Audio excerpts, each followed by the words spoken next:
Good evening and welcome to the December 10th, 2024 combined work session of the regular meeting of the Gaston County Board of Commissioners. My name is Chad Brown. I serve as chairman of the board as well as the commissioner of the Riverbend Township. I would like to welcome our viewers and thank Spectrum Cable and AT&T for making it possible for our citizens. For our television and live stream audience, I would like to present our county commission, beginning on my far right. Alan Fraley, Cherville Township. Jim Bailey, South Point Township. Kathy Cloninger, Dallas Township. Bob Hovis, Crowders Mountain Township. Good evening, Tom Kigger, Gastonia. I will now ask you to please rise and take off your hats if you have them. And Commissioner Hovis will give the invocation along with Commissioner Cloninger giving the Pledge of Allegiance. Please bow with me. Gracious Father, we come to you on this blessed day, thankful for the rain, thankful for all the blessings in life that you bestow upon us. Father, help us to be dutiful stewards of your county citizens' funds. Help us to understand our role and help us to continue to provide leadership for Gaston County. With your divine inspiration, we ask. Amen. Allegiance to the flag of the United States of America and to the republic for which it stands, one nation, under God, indivisible, with liberty and justice for all.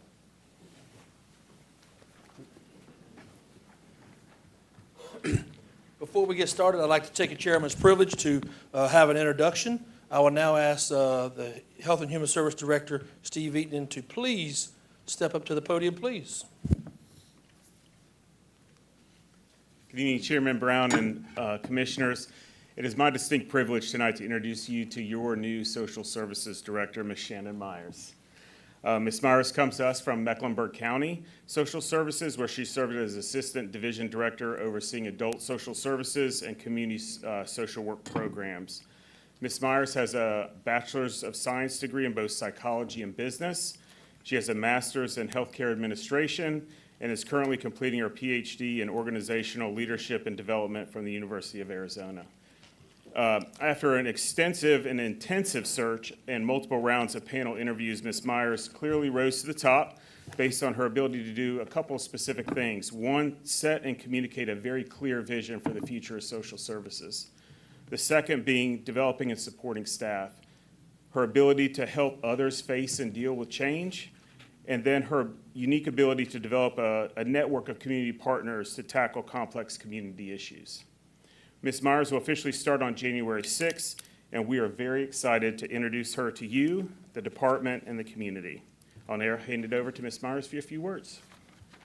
Good evening. Thank you again for having me. I'm honored to have been selected, and I really look forward to the next coming weeks and months and working together. We look forward to it as well, and we're going to put those degrees to work over here. Trust me, we have a lot of work for you to do, but welcome aboard and thank you. And we look forward to seeing you January 6th, bright and early. Thank you so Coffee's much. on Steve. Oh, perfect.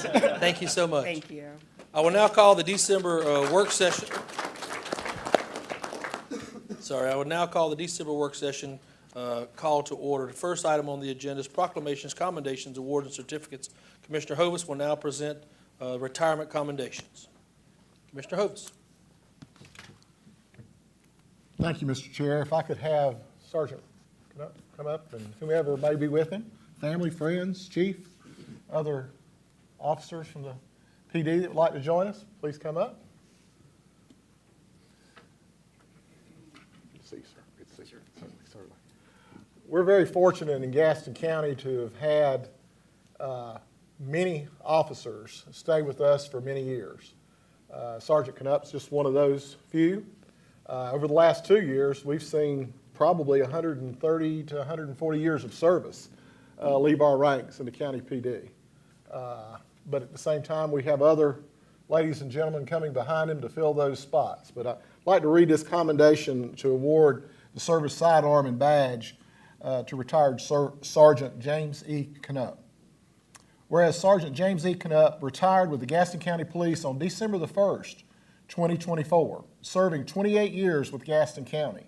And whereas Sergeant James E. Knupp has requested that he be awarded his service sidearm, Glock Model 45, serial number BRTV 336, and badge worn during his service with Gaston County Police pursuant to General Statute 17F-20A and Board Resolution Number 259, dated October the 27th, 1983.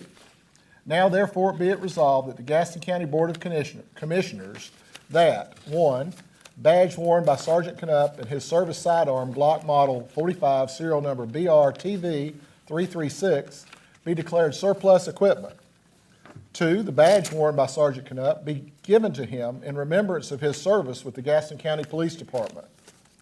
3, the sidearm Glock Model 45, serial number BRTV 336, be permanently retired by the Gaston County Police Department and offered to Sergeant Knupp for the purchase price of $1.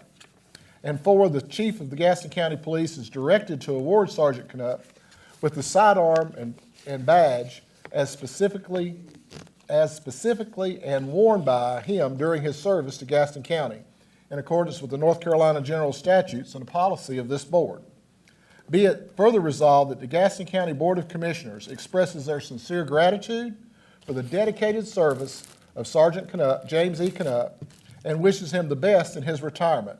This is to be adopted the 10th day of December, 2024. And I think other people have other things. I'll let you guys come do that. But there's your little commendation.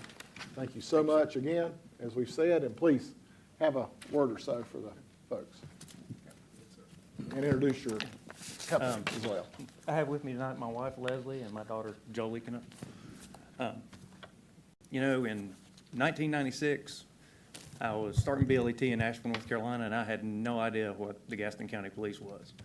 I was fortunate enough to see a flyer on the wall, and I was looking for a job and put in and got hired in July of 1996. I truly found a family and a home in Gaston County. I had plenty of friends I went to school with at Appalachian who used to tell me about G-Town. I had no idea what a G-Town was. I was from Gaston. I was from Black Mountain, North Carolina. Well, I come to know what G-Town was intimately in the last 28 years. I came down here, walked in the door, and started seeing friends I went to school with, made more friends, became my family, got my family down here. I have truly loved working for the Gaston County Police Department. It is a family. The people of the county are are very lucky to have the atmosphere we have at the county police department. We all work with each other. I can't say enough about my family, my second family. Also, I'd like to thank the people in public safety in general from Gaston County. The telecommunicators, firemen, paramedics, we all work as one big family, and I've got great friends with all of them also. But thank y'all for this. I really appreciate it, and I am truly blessed to work for the Gaston County. Thank y'all.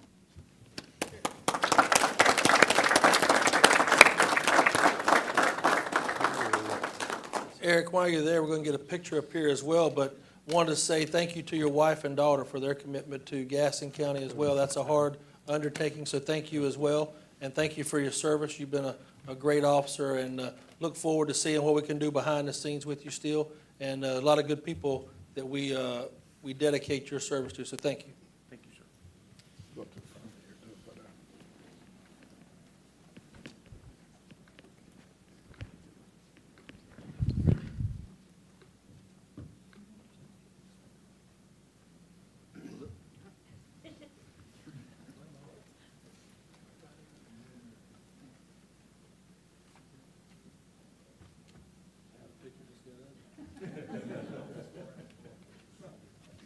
Squeeze in.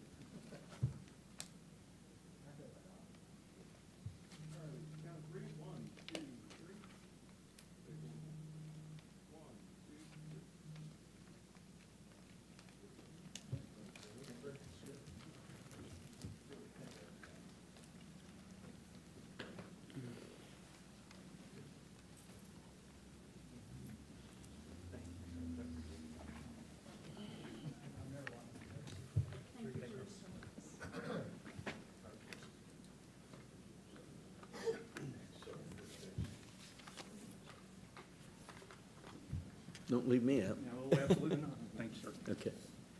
It is with great pleasure for the Gaston County Board of Commissioners to honor citizens who have unselfishly given of their time, talent, skills, and energies in service as an appointee to one of our many boards or commissions. This type of service is the foundation of citizen involvement in our county government and in helping shape the future of our community. We gratefully acknowledge the work of the following individuals, and a certificate of appreciation has been forwarded to them. David Abernathy, Council on Aging, Home Care, Community. Hunter Peak, Economic Development Commission. Paul Rathbone Jr., Environmental Review Advisory Board. Bobby Bridges, Dora Groves Fireman Relief Trust Fund. Excuse me. Certificates of appreciation have been forwarded to those individuals. The next item is presentations. The Gaston Business Association, GBA, Downtown Revitalization Plan Up. Mr. Pat Mumford, President and CEO, will now please come to the, thank you, Mr. Pat. Yes, sir, Mr. Chairman. Thank you for having me, and commissioners. Let me see if I get this right.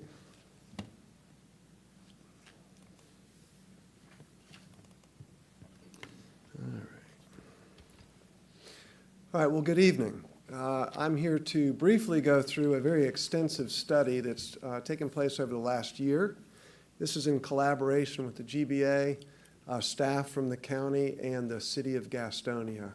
And essentially, we asked the question a little over a year ago, how can we really leverage the great work that's going on in downtown Gastonia, but do it in a more thoughtful and comprehensive way? So I had discussions with many people about this. One is Jim Marasso in the audience here. Jim serves on our board, also has been instrumental in a lot of the redevelopment in downtown Gastonia. So I want to walk you through pretty quickly this.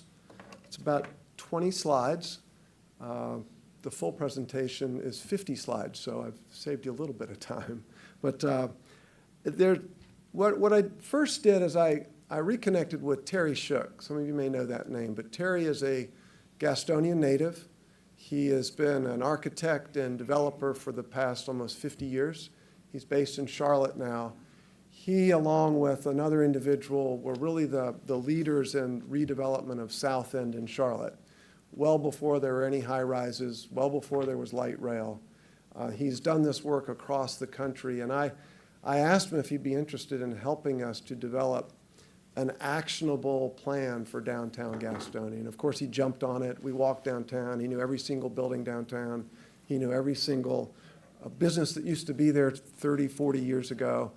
And so we began this journey of how can we help prepare this county seat, Gastonia, prepare it for the future in a way that is really special in this region and potentially in the Southeast. So what I'm going to show you, there are three components to this. There's a process component. So we wanted to make sure we understood what had been done before, what planning exercises had been done before. We also want to make sure we establish a vision and that we didn't stop there. So many times plans stop at a vision, you get pretty pictures and renderings. We also have a strategy component to this. So how are we going to implement it? So that's what we'll walk through very quickly. So on the process side, we unearthed probably close to a dozen different plans over the last 25 years that have been done, whether they're streetscape plans or transportation plans. But one key initiative that the city of Gastonia undertook in 1999 was a visioning plan. And they created a lot of actionable items out of that. And it was important for us to understand what has been done already, because there's been great work done. County and city have invested a lot of money here in downtown Gastonia. And then we wanted to see how we could take the next step with that and leverage that. So what you see here is a list of some of the many things that have been accomplished in downtown since 1999. Some of the big ones are the Esquire Hotel. So the old lawyer's building was turned into the Esquire. The building of the municipal parking deck behind the conference center, the building of the conference center itself, the former courthouse being turned into the Garland Center. And so a lot of positive energy has taken place. And I want anybody that's was involved in this 25 years ago to know you were heard and action was taken. Then what you also see on this slide are 5 potential sites for further investigation as we got into this process. And this, I think, is one of the most powerful visuals of downtown. And what you see in the color coding there, if you will, is kind of the salmon color, the pink color. You'll see the lighter one is surface parking lots we have today. And how many times have we all heard people say, there's no parking in downtown Gastonia? And we've realized where it's more of a walking problem than it is a parking problem. People really want to park right next to the front door where they're headed. Because you can see a lot of surface parking exists today, along with the structured parking that the city built. And then you'll see undeveloped property in kind of the darker pink color.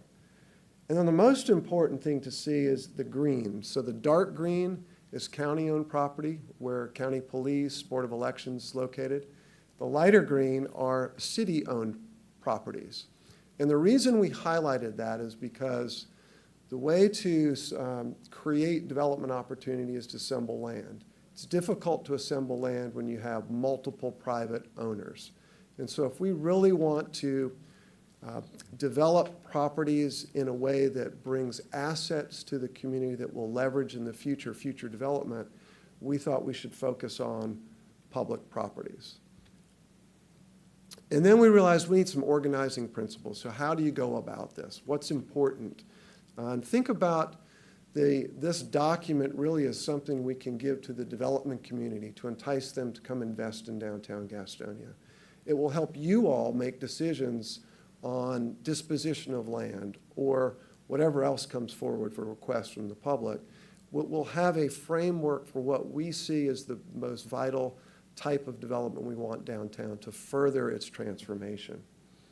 So you'll see things such as the way we want streetscapes designed, or the way that storefronts should be designed. And think about the term human scale. This isn't about big, huge skyscrapers. It's really that first floor down to the street. How do people engage with downtown? And if you think about when you've traveled to other cities and you're in a great space, and you may not even understand why it's great, but it just feels really good, and you leave and you think, that was a phenomenal place I went to, downtown, wherever it is.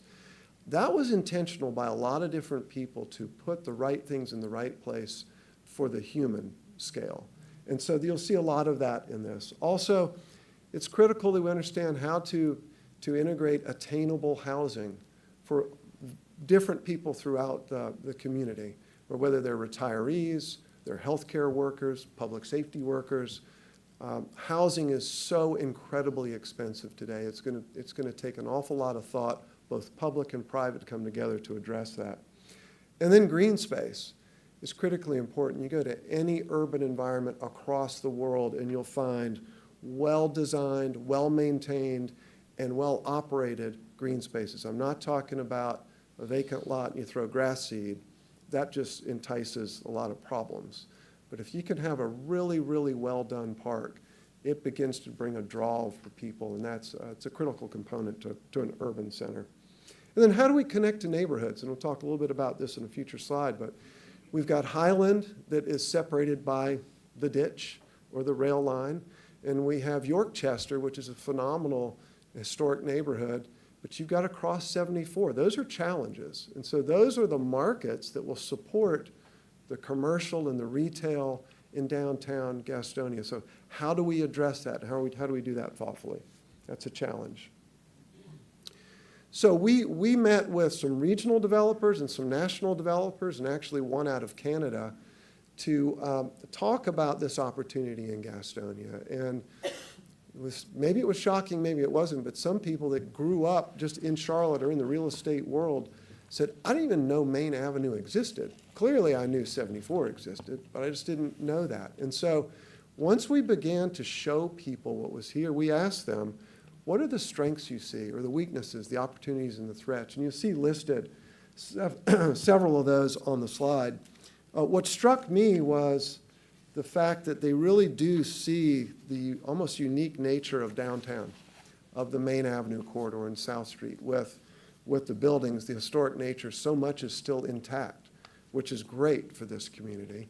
Many communities, take Charlotte for example, got rid of almost all of that. And so there's some real fabric to downtown Gastonia, and we can leverage that. They also saw the opportunity to attract younger people here and to attract more people to live here. One of the strengths was we do have some well-performing residential developments. So if you think about Trenton Mill Lofts, which is completely leased, or Center City Crossing, which is above 60% now leased, that's great. And the more we get a critical mass of people, the stronger the community will be in downtown. So it was really nice to hear outsiders give their perspective. Sometimes when we're too close to a place, we tend to just focus on what's not great instead of what really is great, and people really see potential here, which is fantastic. So this is a rendering that is to show kind of notionally what could be. So please don't look at a building and say, that's the architecture, you better have that built in 10 years. That's not the point of this. Is to show uses of blocks. And if you look at the top left corner, that's the ballpark. The bottom left corner is the conference center and a building shown on the parking lot outside of the conference center. And so the street then to the lower side, that's Franklin, and up above you can see where the rail line is. And it's really, we're going to focus on the 4 blocks between the conference center and then the county's property where county police is today. So you'll see a lot of buildings just shown blocks of white. That's to give the idea of what uses could be there, what the scale could be, and what the massing could be. And those are all on public property except for 1 block, and we'll get into the details of that in just a second. So a vision is great.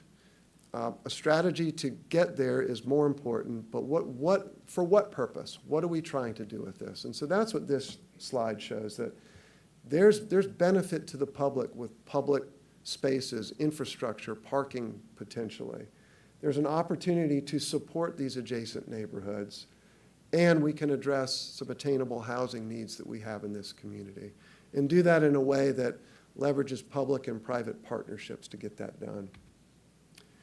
So this is a slide that goes in a little bit more detail of each of those blocks. So very quickly, block number 1 at the top, starting at the top left, and then working our way back down to the bottom right. This shows a city park that's surrounded by predominantly residential development and a parking structure. The first floor of that residential would likely be retail overlooking the park. And then there's an idea to have a civic building right there at the corner of Franklin and Chester, so the civic building would be between the park and the cemetery across the street. Could that be a museum? Could it be a performing arts center? Don't know what it is, but it gives a nice edge to that park. If y'all are familiar with downtown Charlotte and South Tryon Street, there's a park with which I had got to have a big hand in when I was with First Union, the Green. And we built the Green at a time when the rest of that stuff wasn't around there. And we knew that we had an opportunity to really influence the surrounding environment. And now you see the Beckler Museum that opens up onto the Green and respects that space. The Convention Center for Charlotte does the same. And we were able to build residential and retail around it and activate that park. And it's a phenomenal space that 25 years since we built it continues to be a really active jewel for downtown Charlotte, and that could be the same for this size park. Then you see what we're calling Post Office Square. This is where the post office block is. Now, none of that property is public, at least not city, county, but that is a wonderful building, and it's a bit underutilized by the post office. So in time, it would be wonderful to figure out how to leverage that building and look at redeveloping that block. There is called out as number 3, a supermarket on the corner. So that would be the corner of, that's the corner of Chester and Franklin, where the gun shop is now. The idea is that use that block with tremendous access. You've got York, Chester, Franklin, and Maine. There's probably not a better access block in this county for someone that would want to locate a food store. So potentially, that could be a location. Then number 4, this is the parking lot behind the Garland Center. And the idea is to put residential with a structured parking. Along the side of Garland Center, there 5 could be townhomes. 6 is a hotel, potentially there at the parking lot by the conference center to support the conference center. And again, these are just ideas to show what could go in these places. 7, this is on the north and south of downtown, just to suggest those could be gateway blocks that could then lead into downtown. And then 8 is these little yellow dots throughout. The idea there is a green thread. So think about Savannah with a system of small parks, pocket parks. You could have at the basement of some of these developments a coffee shop that opens up into that park. So really quaint small spaces. And then the historic commercial district, we're not suggesting change that at all, but we do need to help get some of these buildings revitalized and sort of up the standard on those.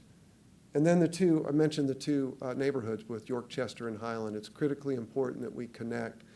This slide shows the bridges there at York and Chester have some enhancements similar to what was done at MLK Bridge, where you get some added pedestrian capability versus capping the whole line, which I know is proposed for well past my lifetime. But if we could help pedestrians make that connection easier to downtown, that would be great.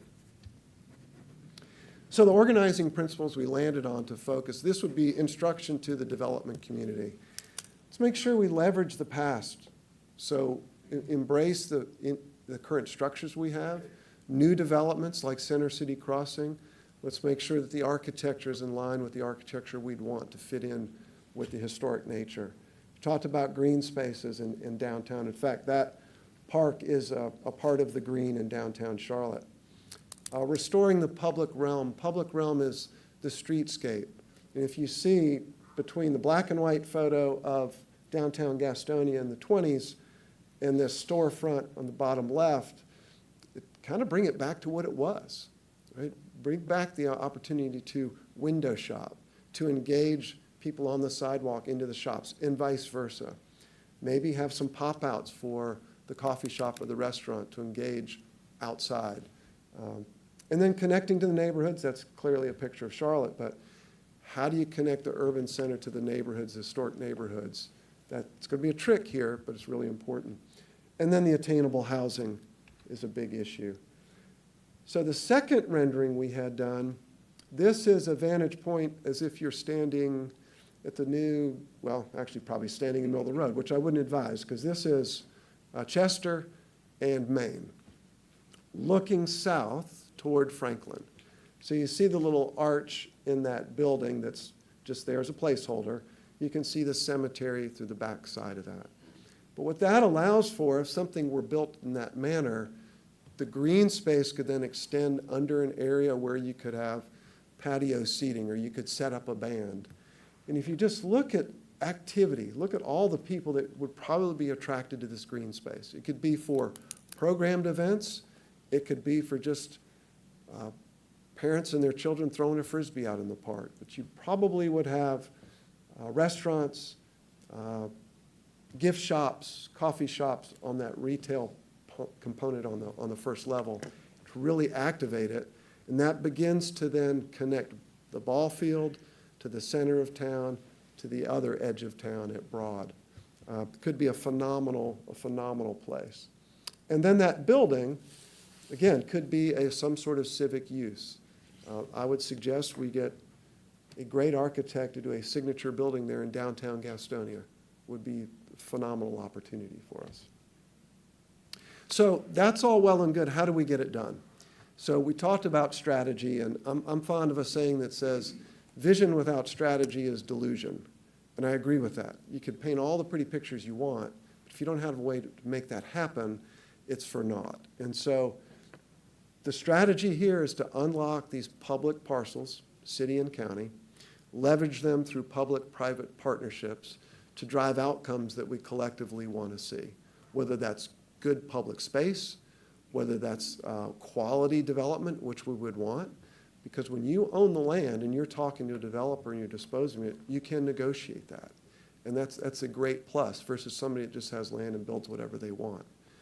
So I would suggest to you to think about when somebody brings you, which is likely to happen, an unsolicited offer for the county parcel that you will vacate in a couple of years when the public safety campus is completed.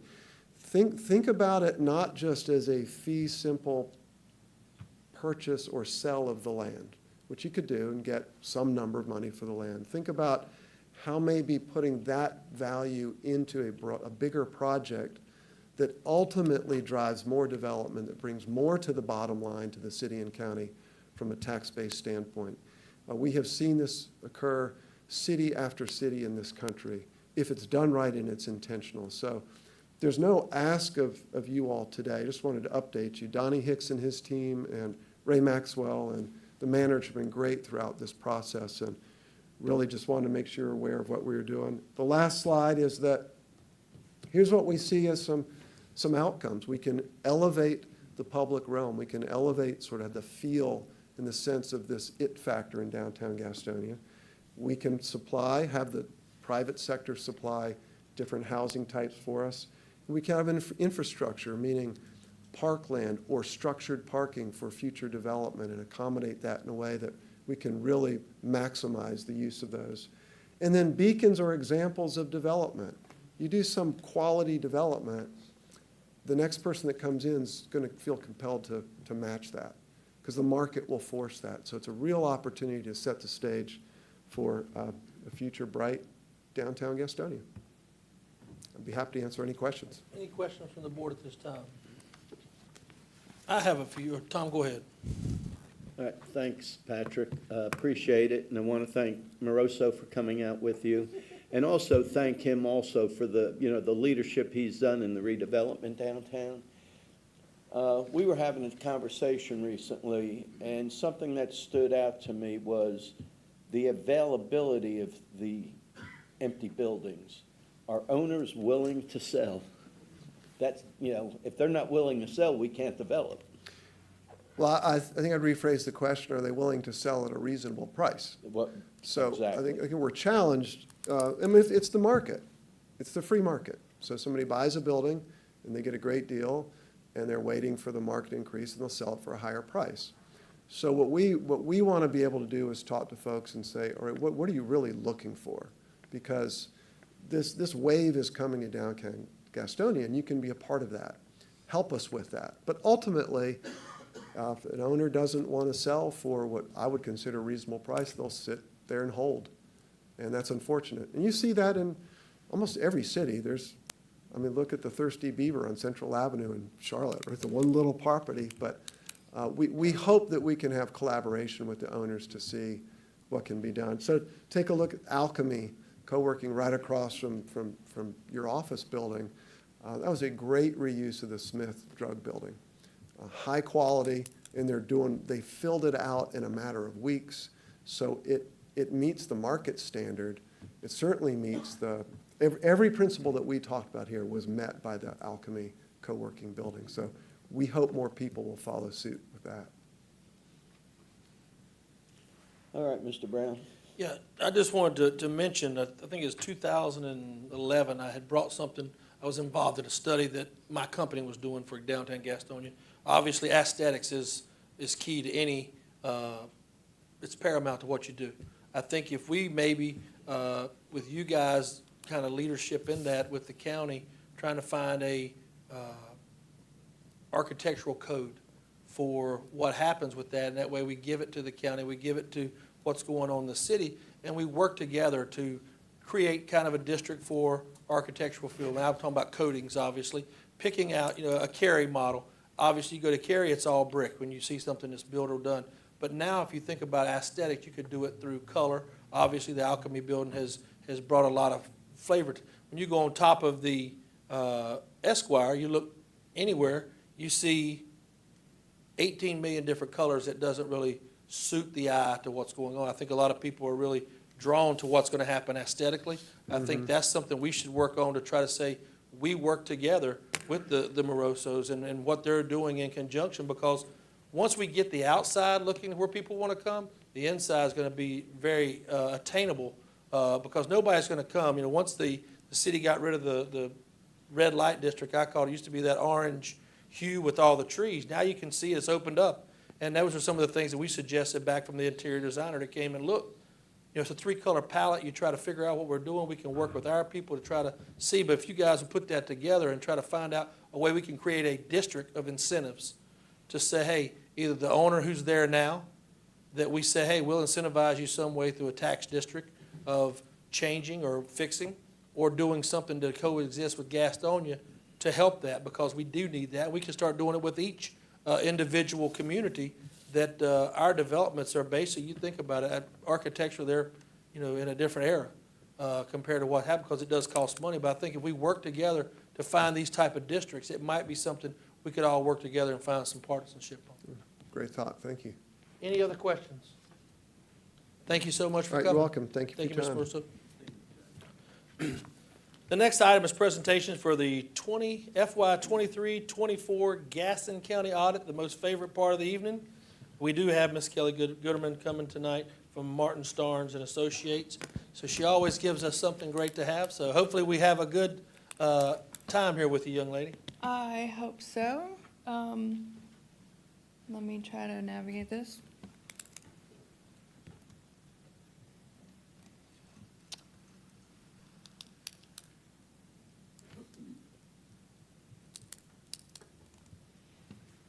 That's not it.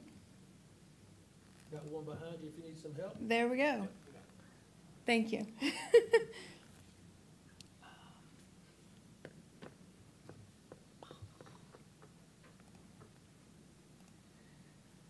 Okay. Technology is not my friend. I'm an auditor, so I apologize. My name is Kelly Gooderham. I'm a senior audit manager at Martin Starnes and Associates. And we have prepared the following PowerPoint to present what we feel to be some of the more pertinent topics of the county's fiscal year audit. Your financials have been submitted to the LGC, and we have issued them with a clean, unmodified opinion, which is the best opinion we can provide. And it basically means that we found no material misstatements that would otherwise be misleading to the readers. And it is noted, I did want to say that the finance staff, as well as anybody else that helps with the audit at the county, is always very helpful, cooperative, and hardworking. Finance, DSS, so we definitely appreciate all of their efforts. So first, we're going to show the total general fund revenues and expenditures as compared to your final amended budget. Major drivers for your revenues included property taxes as well as other taxes and licenses. And then your restricted intergovernmental revenues, which includes your federal and state grants. Revenues were over budget by roughly 24 million. And then major drivers for your expenditures were human services and public safety, and overall expenditures were under budget by roughly 22 million. And I did want to point out that your final budget, it appears out of balance for this slide, but it includes just actual revenues and expenditures, so it does not include things like transfers in or transfers out. So we just wanted to give you a better comparison of actual revenues and expenditures. And it is noted that a large portion of the county's budget is state mandated, and I believe finance will be happy to provide any additional details if requested on that.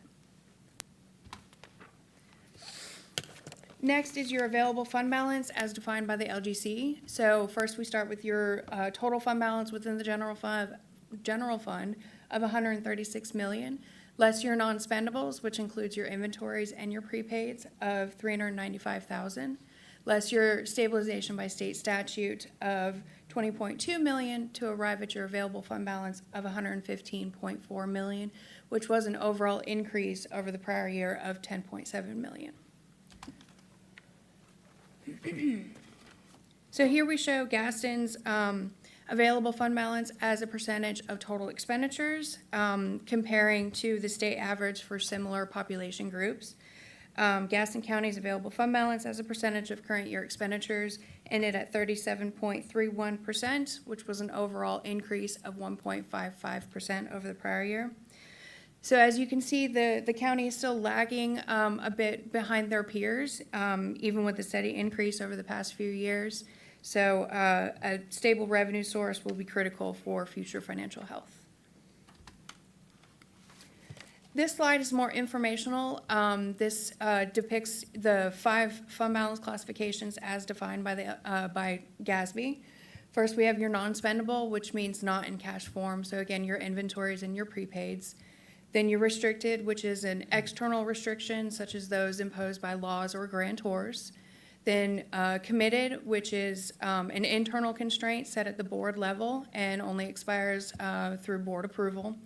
Assigned is also an internal constraint, although a lower level of constraint than your committed. And then your unassigned is basically everything else, no internal or external restrictions. So to put numbers to those classifications, again, your total fund balance and non-spendable and stabilization as previously seen on another slide. And then you've got the rest of your restricted fund balance of $33.1 million, which includes your Medicaid maximization, general government, building inspections, and register of deeds. Then your assigned fund balance of $18.7 million, which includes insurance reserves, subsequent year's expenditures, and Gaston County tap fees, to arrive at your unassigned fund balance of $63.4 million, which was an overall increase of $20.5 million over the prior year. This shows your unassigned fund balance as a percentage of total fund balance over the last 6 years. So there has been a steady increase over the last 6 years, but I did want to note, even though it's not presented on this slide, 2018 was as low as 3%.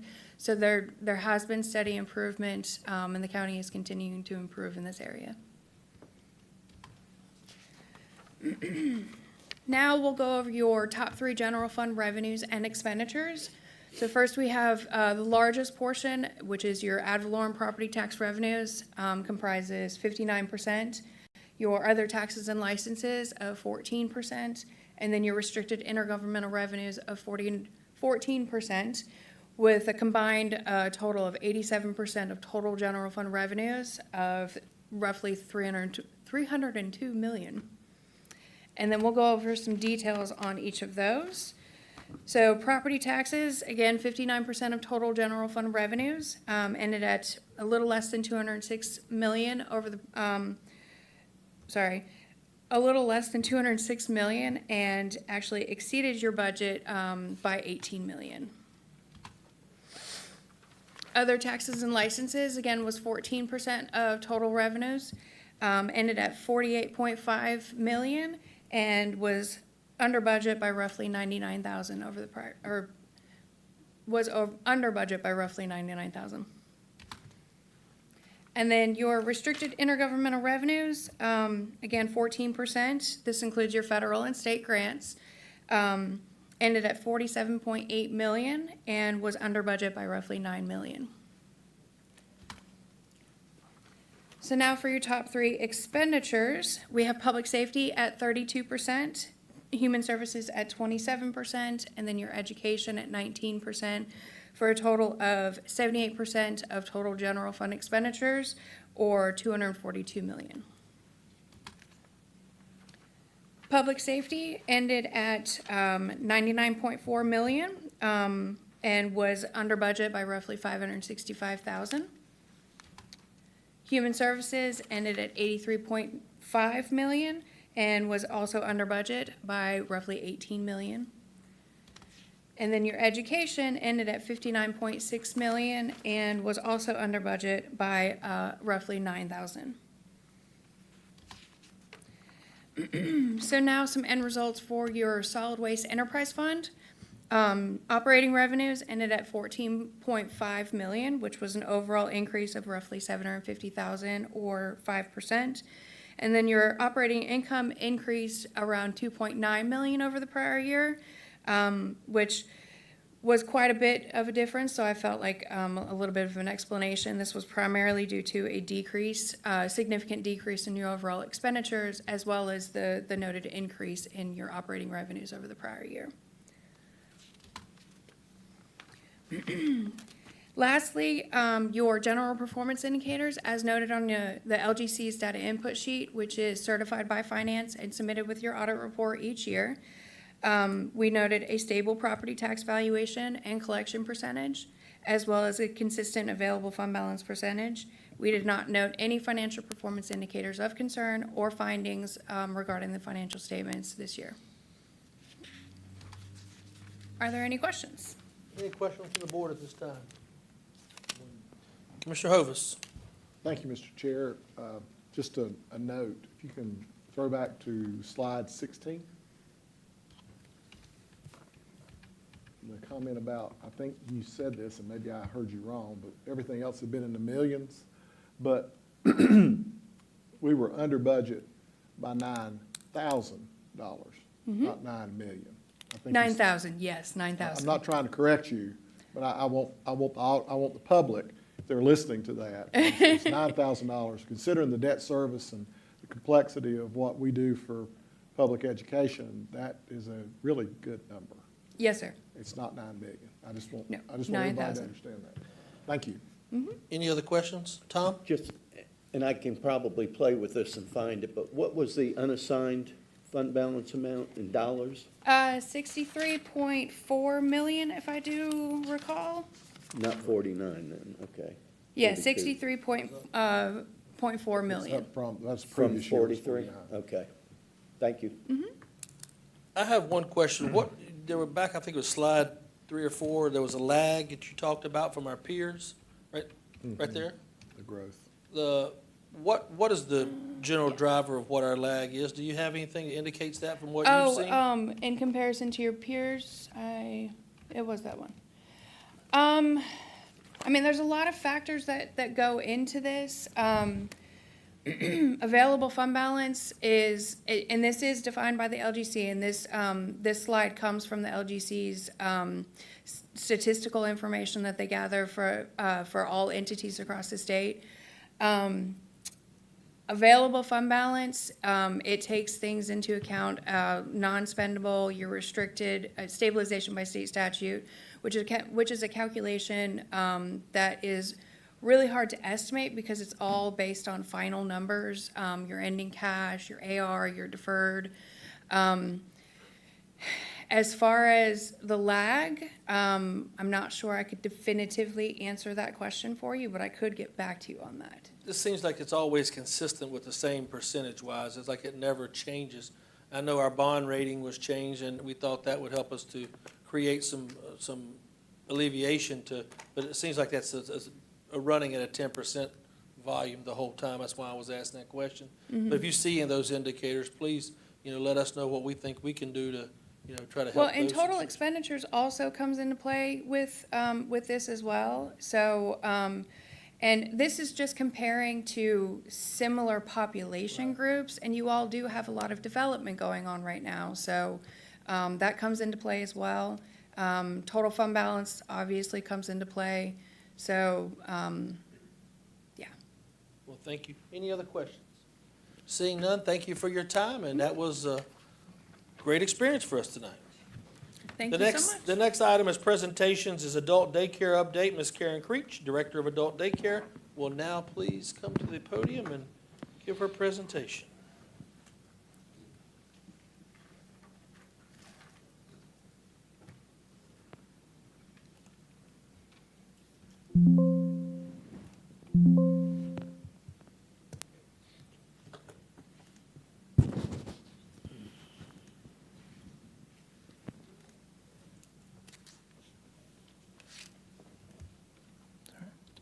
There we go.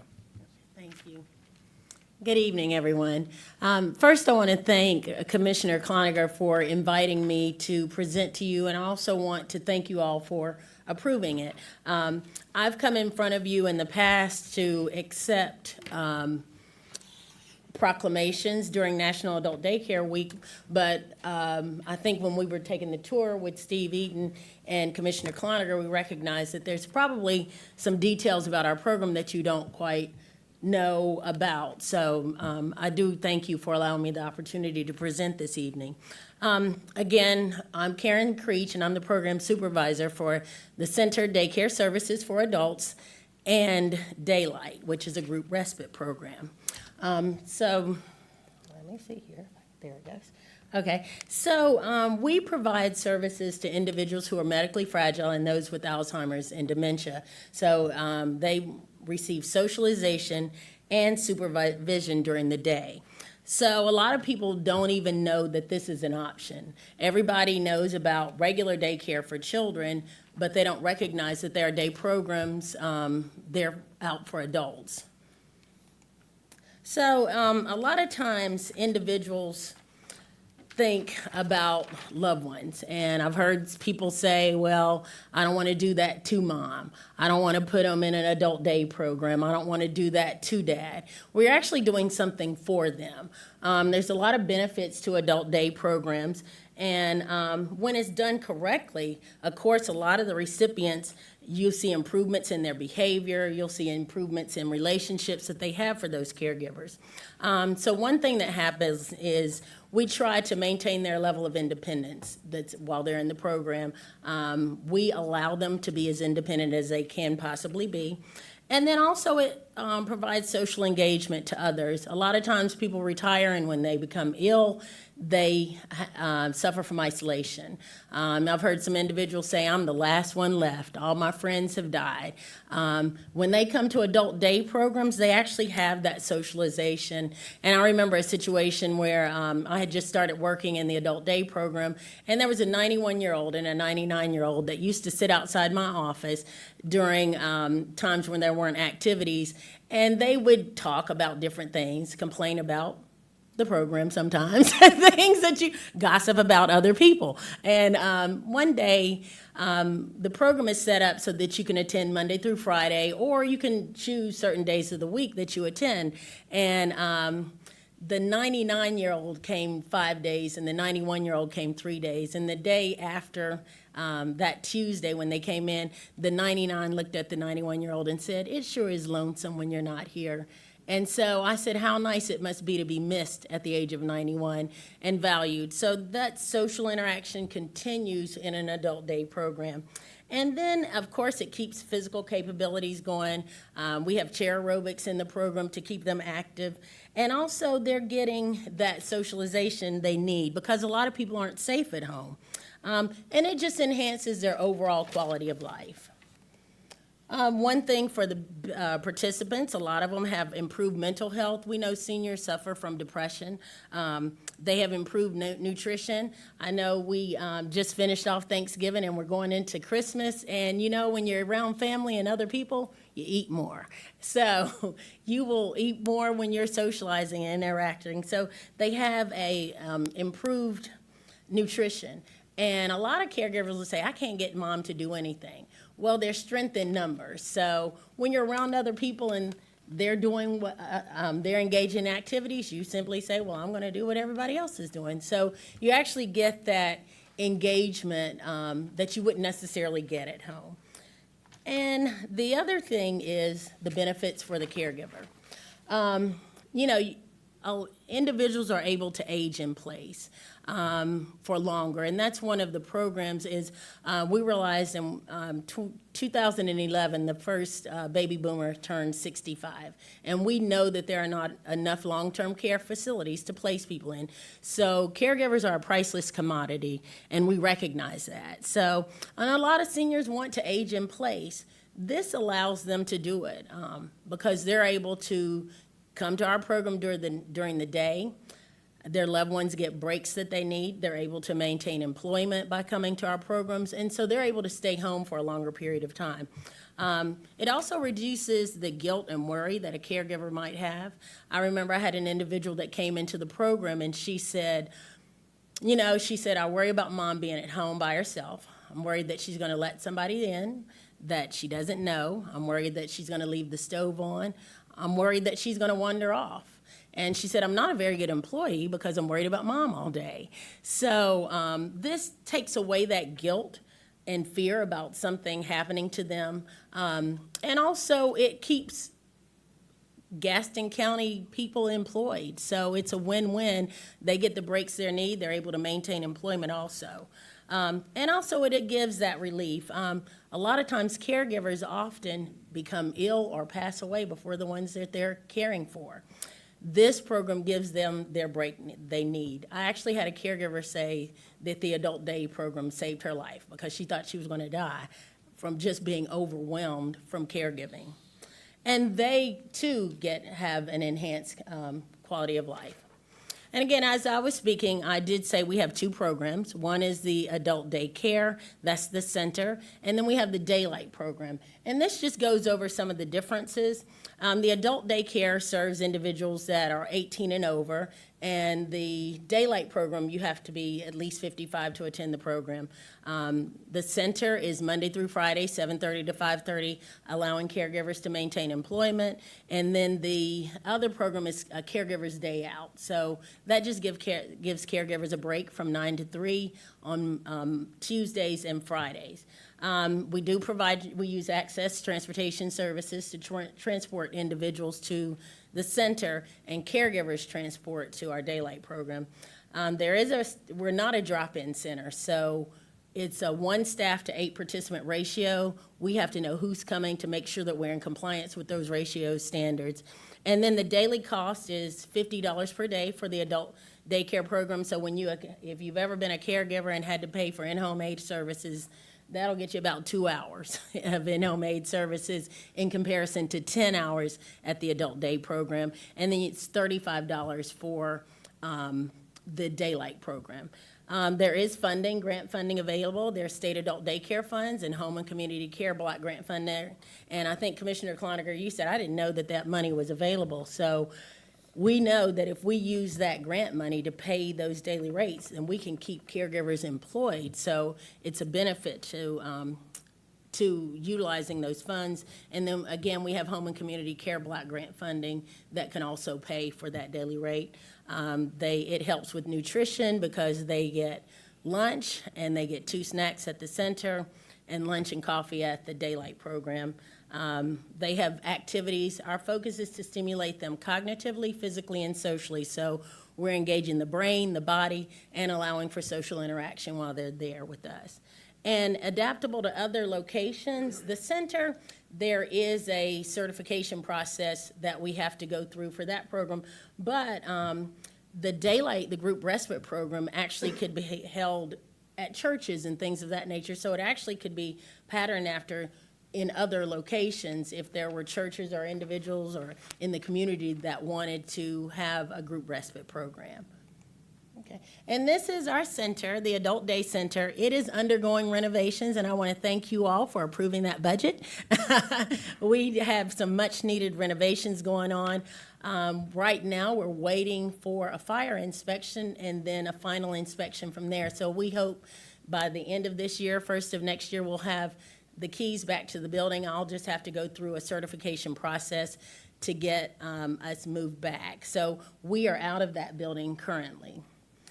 And this is the Adult Day Center in Mount Holly. This is, and I'll give you proximity, those that are from Gaston County, of course, we know the center is where the old orthopedic hospital is located, and that building is undergoing renovations. And if you're familiar with Mount Holly, then we're right next door to the Mount Holly Farm Supply. I think I use those landmarks in Gaston County, and everybody seems to know where they are. What we ended up doing was we moved the Gastonia location to our Mount Holly location. And then right now, we're actually for the group respite program, we're actually using Park Street United Methodist Church. They have partnered with us for quite some time, and that we moved that program there. Much easier to go and say to a church, hey, can I have your building 9 to 3, Tuesday and Friday, instead of saying Monday through Friday, 7:30, 5:30. So we were able to transition, and once everything's certified, we'll move the daylight program back to our Mount Holly location, and then we'll move back to Gastonia. Again, our activities are carefully planned by qualified activities director, and again, we provide social, physical, and cognitive stimulation. We also have community engagement. We have our little adult day van that maybe some of you all have seen driving around the county. We go on outings. We went to the Billy Graham Library, so we go on different outings and do activities that they wouldn't necessarily be able to do if they were at home. So we try to keep them engaged to the community. And also we have field trips. We actually allow them to have value and worth too. So we actually will take some of them out on Meals on Wheels routes and let them put things together, and we support them through that process because you still want to give even when you need. So we make sure that we engage them in that way also. And this is something that we just really enjoy, and this is our senior prom. This was our 3rd annual senior prom that we had, and this was the Roaring Twenties. And this is where the participants come together, and they are with their caregivers. The DJ donated their time. If you see down there those sponsors, those are the ones who actually donated time, food, photographers, all of it was donated, which helps to raise awareness to the services and programs. We do this in May during Older Americans Month. And the reason why we do this is because caregivers often become caregivers and they lose their family status, familial status. They're no longer daughter or son, they're caregiver. And I remember when my father became ill, my maiden name is Lee, and my friend said, what's going on with the Lee case? And I said, what do you mean the Lee case? And she said, you act like you're case managing your dad. And I said, there's so much to do. Well, what we do at the senior prom is we have caregivers enjoy this time. We have the participants enjoy each other. We have family photos. So we have a good time. And if you look here in the bottom left, that's our dedicated staff that came in. This almost did not take place because our senior prom was on May 10th, 2 days after, of course, the tornado came through. So we didn't have power at the center, and I really commend our dedicated staff for coming out that day prior to and decorating when trees were down and power was out, but we wanted to make sure that they had a good time. So that's something we do every year just to make sure that the participants that come to the program are enjoying life. So what we learn is we're helping them to remember things that they once had, and also we're introducing them to things they've never had. So that's something that we do at the center. And then, of course, at one time when I started in the position, they said this was the best kept secret in Gaston County. well, we want the secret to get out. So I just want to thank you all for allowing me the opportunity to present, and wanted to make sure that people are aware of this resource that can help caregivers, keep people employed, and delay long-term care placement. So thank you for your time, and we appreciate you. Any questions from the board at this time? I did notice in the one picture that I thought I saw Tom in that dancing picture at the prom. Didn't know if that was him or not, but. Any other questions? Thank you so much for your time, and thank you for what you guys are doing at the adult centers. Okay, thanks a lot. You all have a good evening. The next item is other matters that need to come before the board. Any other matters need to come before the board at this time? Seeing none, this concludes our work session for tonight. The regular meeting will convene immediately. Thank you for watching. If you have any questions, please remit them to Donna S. Buff, 866-3196. Thank you.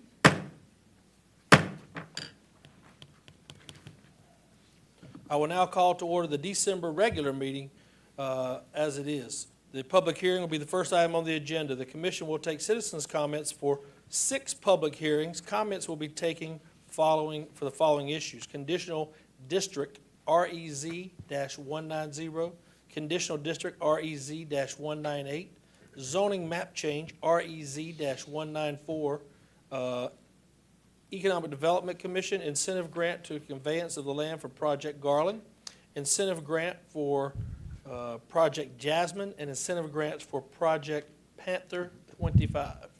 Before we begin the public hearing, let me outline the rules of procedure for the hearing. Citizens wishing to make comment will be recognized by the chair and then requested to step to the microphone of the podium for their comments. Citizens wishing to will state their name and address for the record. Comment period will be listed tonight at 3 minutes. All questions shall be directed toward the chair for any response. The chair shall rule on all points of order.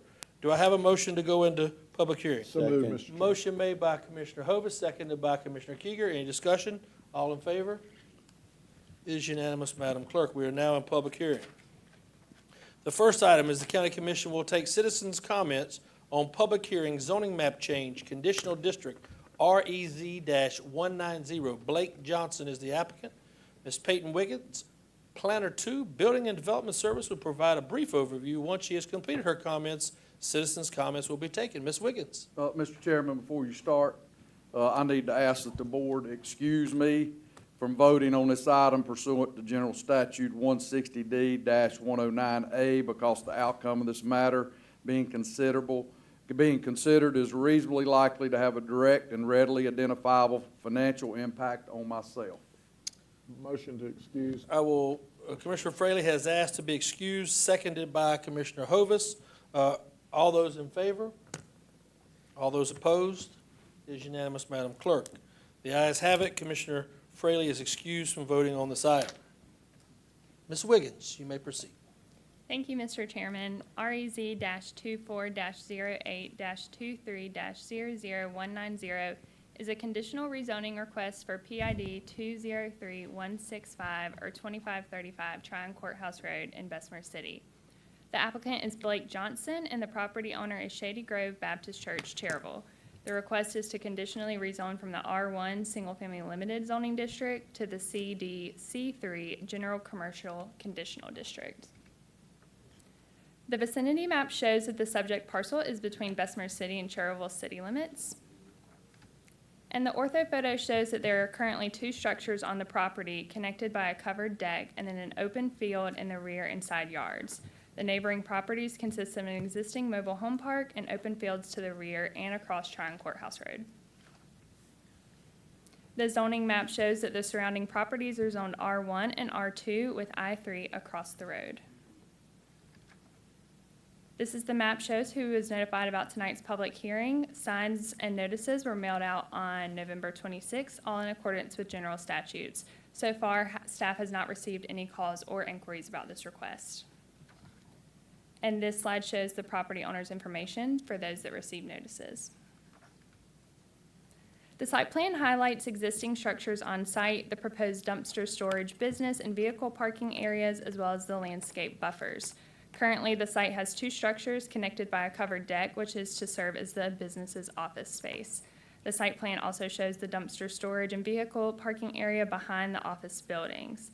The site plan shows that the storage room for multiple dumpsters, along with adequate truck maneuvering for the commercial vehicles that are to be used in operation. The applicants show an existing Leland cypress buffer along the western and southern property lines to help with screening from the adjacent property owners. The applicants are proposing additional screenings on either side of the access drive to screen from Tryon Courthouse Road. With the business parking in the rear, a substantial setback from the road, and the evergreen existing screening, the trucks and dumpsters will have limited visibility from Tryon Courthouse Road. If approved, staff would recommend that the conditions of approval be implemented as presented or modified by the board to mitigate any impact on the surrounding property owners. As for the proposed uses, the ordinance defines them as follows. The ordinance defines a contractor's office and equipment storage yard as an operations center where the contracted work type requires large commercial vehicles to do the work. These type vehicles include dump trucks, bucket trucks, large commercial vehicles, flatbed trucks, tractor trailers, and grading and pavement equipment.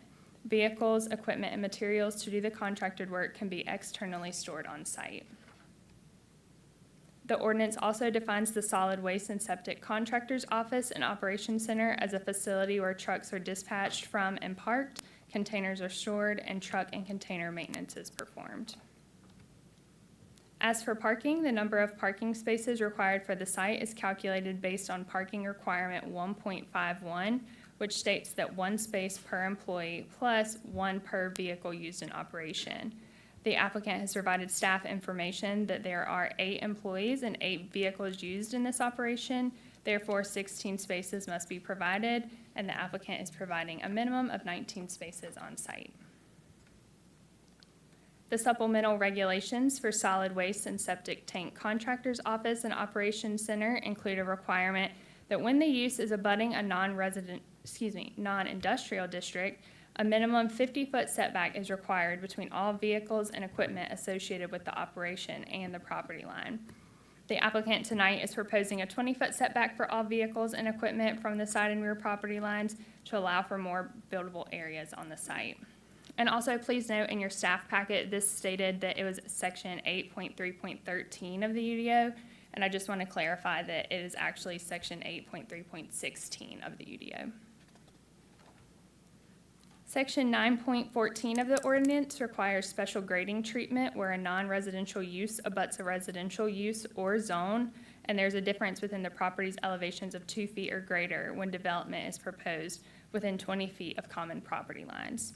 Due to the site having a gradual slope of 6 feet over a distance of 261 feet from the existing structure to the back eastern property line, staff does not see the need for a grade change, especially with the existing landscape buffer on site. The parking chapter of the UDO requires all off-street parking areas to be paved unless otherwise stated in this ordinance. The applicant is proposing gravel parking for all areas on site. Under section 11.3.2, the ordinance requires a type D buffer on the commercial lot when a commercial district abuts a lot in a residential district. In this request, the applicant is seeking approval to utilize the existing mature landscaping along the western and southern property lines in lieu of providing the type D buffer. For utilities, the site is served by a private well and septic system, and the site is accessed off of Tryon Courthouse Road, which is an NCDOT-owned and maintained road. The Gaston Cleveland Lincoln MPO reviewed this project on November 8th and provided the following comments regarding projects within the immediate vicinity. According to the 2020-2029 STIP, the project BL-0033 is a funded sidewalk project on the west side of Tryon Courthouse Road from Pine Springs to Court Terrace. There is then proposed a mid-block crosswalk with a sidewalk on the eastern side of Tryon Courthouse Road to Tryon Elementary School. The estimated construction date of this project is 2025. And there were no other improvements on the MPO highways, MTP, or highway CTP. Like with any conditional rezoning case, there's a standard process outlined in Chapter 5 of the UDO. So far, the applicant has fulfilled all the requirements of this process.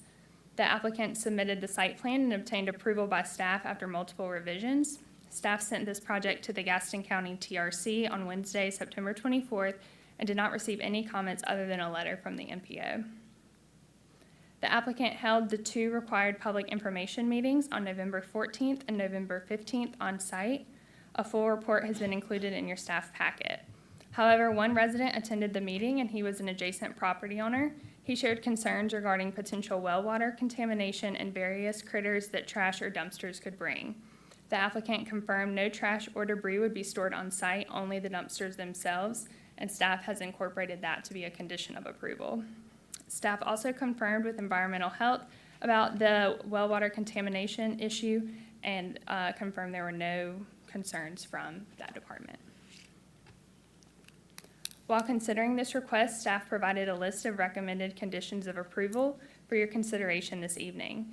For the record, these state a driveway permit must be obtained from NCDOT, an 8-foot tall privacy fence is to be installed on the north side of the storage area, an evergreen planted buffer will be installed as shown on the site plan to minimize the views into the storage area from the north and east side, no storage of solid waste on site. Should the existing buffer be removed or compromised in any way, the property owner is to promptly replant the affected trees or install a Type D buffer. And lastly, additions to the existing structures or new commercial structures shall be allowed to be added to the site, provided that all required zoning and building permits are obtained and all setbacks zoning regulations for the underlying zoning district are met. So as an overview, this property falls within Area 1, Rural Gaston, Southwest Gaston of the Comprehensive Land Use Plan. Key issues for citizens in this area include things such as the preservation of open space, increased job opportunities, preservation of agriculture and maintaining the rural feel of the community, as well as economic opportunities. The future land use is defined as rural, which is classified as areas with plenty of open space and existing natural resources that exist throughout the jurisdiction. There are many opportunities for agribusiness ventures in this designation, and it's understood this is the default land use designation for Gaston County. The Planning Board heard this request at its November 20th meeting and recommended approval by a 10-0 vote based on this is a reasonable request and in the public interest, and is consistent with the comprehensive land use plan as it will maintain the rural feel of the community while allowing for increased job and economic opportunities. And as a reminder, this is a conditional rezoning request, meaning the site plan before you this evening will be tied to the property if approved. If the applicant wants to change the site plan at a future time, the applicant must go through this process again and come before the Planning Board and Board of Commissioners for another approval.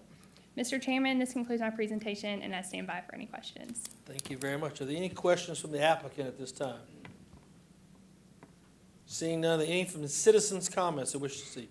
Please step to the podium, sir. State your name and address. Take your time.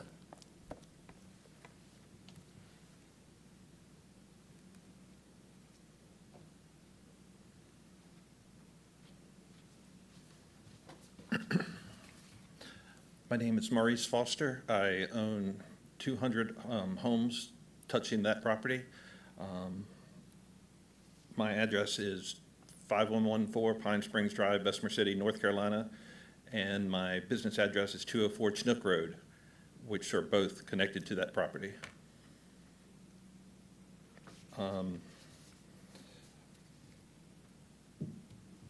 We were here to, we are the ones who stopped by and went to the little meeting they had at the office and talked to them and told them about our concerns.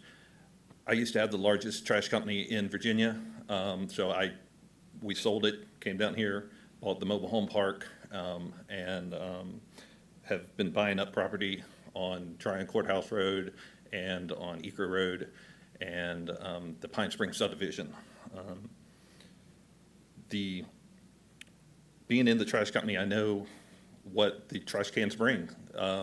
If you had a trash can outside your home and you get rodents coming in, you get bugs coming in, you get smell, that's why they usually put them on commercial properties or out way away from everyone, just like Republic Waste does, that services our park. They're out on Airport Road, way away from all homes and stuff like that. We're worried about losing tenants due to this. We've had 110 tenants, and the fire department, the church next door, and the school sign saying that they were against it. Let's see, other than the odor, and the pests and the rodents, we have a rodent problem now just coming from the open field. It's a big open corn/wheat field, and, we work, to help take care of that problem for our tenants. And we're just afraid that the dumpster facility, I know they said that they will not be full cans there, but as I'm sure all of you know, once a can is full, you dump it, all the trash does not come out. That attracts animals, bugs, and stuff like that, smell real bad and stuff like that. And we have lots of children and elderly people there on our property. It also, I believe, with it all being homes from the Stop and Go Market all the way down to the Dollar General store, it is all residential, except for my convenience store. That's a mom and pop's grill that serves food and all, which is closed right now for remodeling. It is all homes. So, this being a commercial storage for trash trucks, trash containers, and stuff like that, I think will definitely affect the value of my property. It will also affect my tenants by, we've already had some of them say, hey, if we smell anything, we're gone. We're going to move somewhere else. And, as my business, we work with the Gaston County here, and they, to help housing, especially with people that were affected by the hurricane or people who've lost their jobs and different stuff like that. Do you want to submit your findings for the record, sir? Your papers? Motion to accept. Motion to accept. Motion made by Commissioner Hovis, seconded by Commissioner Cloninger. All in favor? It is unanimous. You can just hand that to the clerk and she'll take care of that for the record. Any other citizens wishing to make comment at this time? Any questions from the Board of Commissioners? I have a question for the Commissioner Bailey, property owner. If he's here. is the applicant here? You'll just have a seat right there, sir. If we need you, we'll come back. And just your name? Yeah, my name's Blake Johnson with American Dumpster, 2732 Hallman Drive. That's Krause, North Carolina. Yes, the main question I've got, I've heard the concerns of some of the people that live around there. Have you taken into account that? And Yeah. How would you propose to, keep down the smell and the rodent issue? Absolutely. So one of the points that I had made when I met with him is that we don't deal with residential trash as far as like solid waste, food, garbage of, food waste. We're all, the only dumpsters we have are open tops. And as you guys know, those are primarily used for construction, remodeling, clean outs, stuff like that.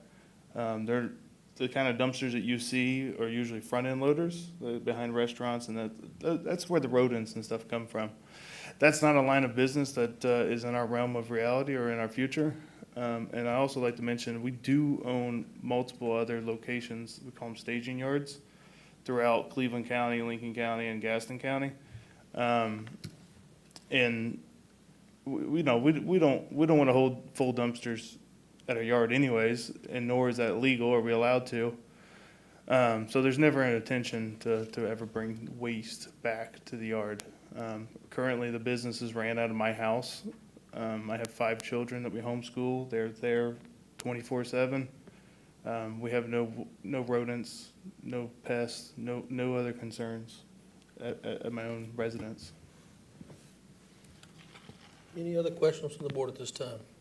I think some of the things, we'll talk about when we get into what's happening with a conditional use. Obviously, you said they would be empty when they came to your property. I think if there's an issue that we've asked for the screening and you've obliged on everything I think we've asked for in the past, I think with that, I'd like to also see that, make sure that, if there are any issues that, you guys can talk or do things if it's approved or whatever it may be, that there can be some communication to say, hey, I think one of the biggest things, he said there's already some rodents there, preferably now probably from field mice or something to that effect, but I think this may clear that up and help some, so we'll end up seeing how the vote goes, but you can just have a seat there, Mr. Absolutely. Johnson, and any other questions from the board?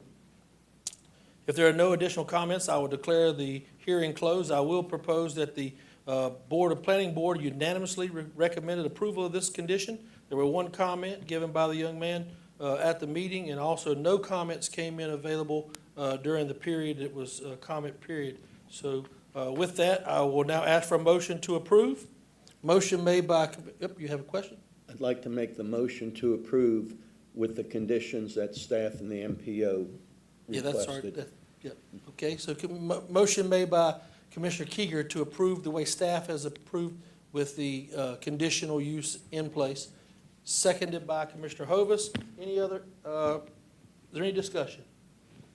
All in favor? It is unanimous, Madam Clerk. Mr. Goldberg, if you'll please provide a consistency statement to the clerk for the record, please. Yes, sir. Y'all can step out now. Thank you. Next item, the Gaston County will take citizens' comments on public hearing, zoning map change, conditional district, REZ-198, Jonathan Wiley applicant. Ms. Jamie Kimberlew, the Director of Planning and Zoning, Building and Development Services, will provide a brief overview. Once she has completed her comments, citizens' comments will be taken. Ms. Kimberlew. Thank you, Mr. Chairman. REZ-24-10-30-00198 is a conditional rezoning request from Jonathan Wiley for parcel ID 166759. The applicant is requesting to conditionally rezone the property from the R1 Single Family Limited Zoning District to the CD R2 Single Family Moderate Conditional Zoning District. The subject parcel is 2.68 acres in size, and the rezoning request is for the entire parcel. The site currently houses the Fellowship Hall for Victory Hill Baptist Church, which is a civic/community use that is allowed in all zoning districts. The subject property is located just north of Dallas on Philadelphia Church Road. The orthophoto map shows the existing structures on site, which include the Fellowship Hall built in 1964 and the garage for the church bus, which was added to the site around 2000. Across the street is the main church facility and parking areas. There is an existing non-conforming residential development to the north, and properties to the south are residential single-family homes. This slide also shows the existing landscaping and buffering of the subject property. It also shows the grade of the lot. If you stand behind the garage and face towards the back of the property, there is about an 8-foot slope downward towards the well house. There's also a slope to the northwest portion of the lot. Both areas slope towards the back of the lot, and the water drains towards the South Fork River to the west. The zoning map shows the area is heavily zoned R1 with R2 and R3 to the north. The Navy area to the west of the property is the river. There is a parcel on the corner of Philadelphia Church Road and Old Willis School Road. This property has a commercial structure that was constructed in 1963, and the rezoning of this parcel was approved in 2006 for a convenience store. This map shows who all was notified with information about the public information meetings and with information about tonight's public hearing. A sign was also placed on the property as required by the UDO and general statutes. Staff has not received any calls or requests for information about this case since those notices went out. The applicant held 2 public information meetings as required by the UDO. Staff was in attendance for both, and 1 neighbor attended the second public information meeting. The neighbors' main concerns and questions were regarding the number of structures being proposed, the buffer along the southern property line, and procedural steps for the conditional rezoning case. This slide shows who all was notified or the contact information for who all was notified for information about tonight's hearing. This slide highlights the details for utilities and access to the lot. The parcel does not have access to a public utility system, so it is currently being served by a private well and septic system. Philadelphia Church Road is an NCDOT-owned and maintained 60-foot right-of-way. The applicant/property owners applied for an improvement permit earlier this year, and a copy of that sketch plan from the permit is on this slide and in your staff packets. As you can see, the area for the lot that has the least amount of slope has been identified as the area for a potential septic system. Best practice is to not locate any structures on or to drive over any parts of the septic system. So because of this practice, staff would not permit any structures to be located on top of the system. This is the site plan for the property. Currently, there are no structures or physical changes that are being proposed. This request is primarily for the ability to allow specific uses in the future, so long as all other requirements in the UDO are met. I do want to point out that because there are no new buildings or physical changes being presented at this time, staff did assist with the creation of the site plan so that there would be a visual to accompany the request. Any new buildings and changes to the existing structures on site will have to go through the normal zoning permitting processes, and that is when staff will review all setbacks and conditions outlined in this proposal. These are the uses that are listed on the site plan as being proposed to be uses by right for the subject site. This table shows where each of the proposed uses are currently allowed. If there is a blank space on the table, it indicates that that use is currently not allowed in the R1 or the R2 zoning district. On this table, if there is an X by the use, it indicates that it is a use by right. An X with a lowercase s is a use by right as long as their supplemental regulations are being met. And then an SP is for the special use permit process. The next 3 slides do provide information and definitions detailing the uses that are currently not allowed in either the current zoning district or the proposed one of the R2. So for the first use, we have the Assisted Living Center, which has supplemental landscape buffer requirements. If this was a requested use in the future, staff would only grant the permit if all supplemental landscape requirements have been met. The next use is for the auditorium, assembly hall, and amphitheater. There are supplemental regulations for this use as well. If the property owner chooses to propose over 500 seats for the outdoor area, the site plan would have to show access from an arterial road as adopted on the latest thoroughfare plan, which the subject site does have that access. For the dwelling manufactured Class B definition, items A, B, and C are in the definition of a Class A home, which refers to the size, roof pitch, and siding material on a home. The Class A home is commonly referred to as a double-wide manufactured home and is allowed by right in the R2 zoning district. So this was not included in these tables as it is allowed by right. The Class B home is the single-wide manufactured home building type and is only allowed in the R3 zoning district.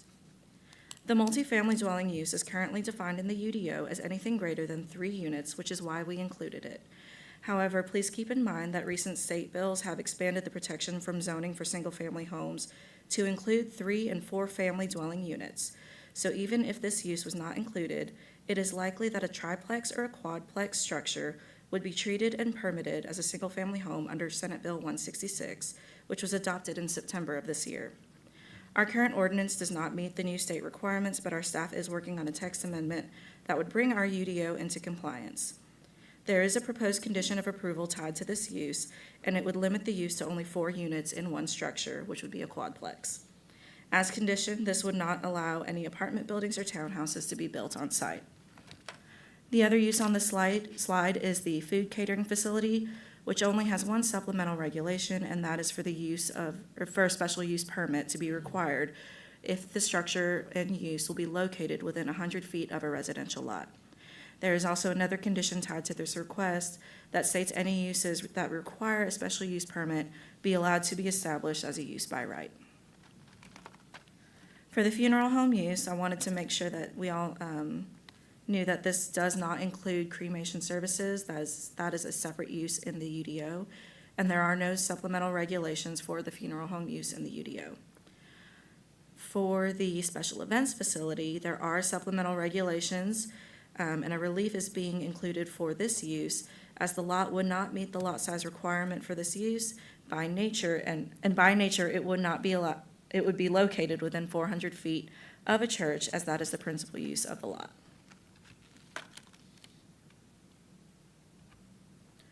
So for the site plan, no new structures are currently being proposed. The site plan is only specific in where it will locate future detached residential structures.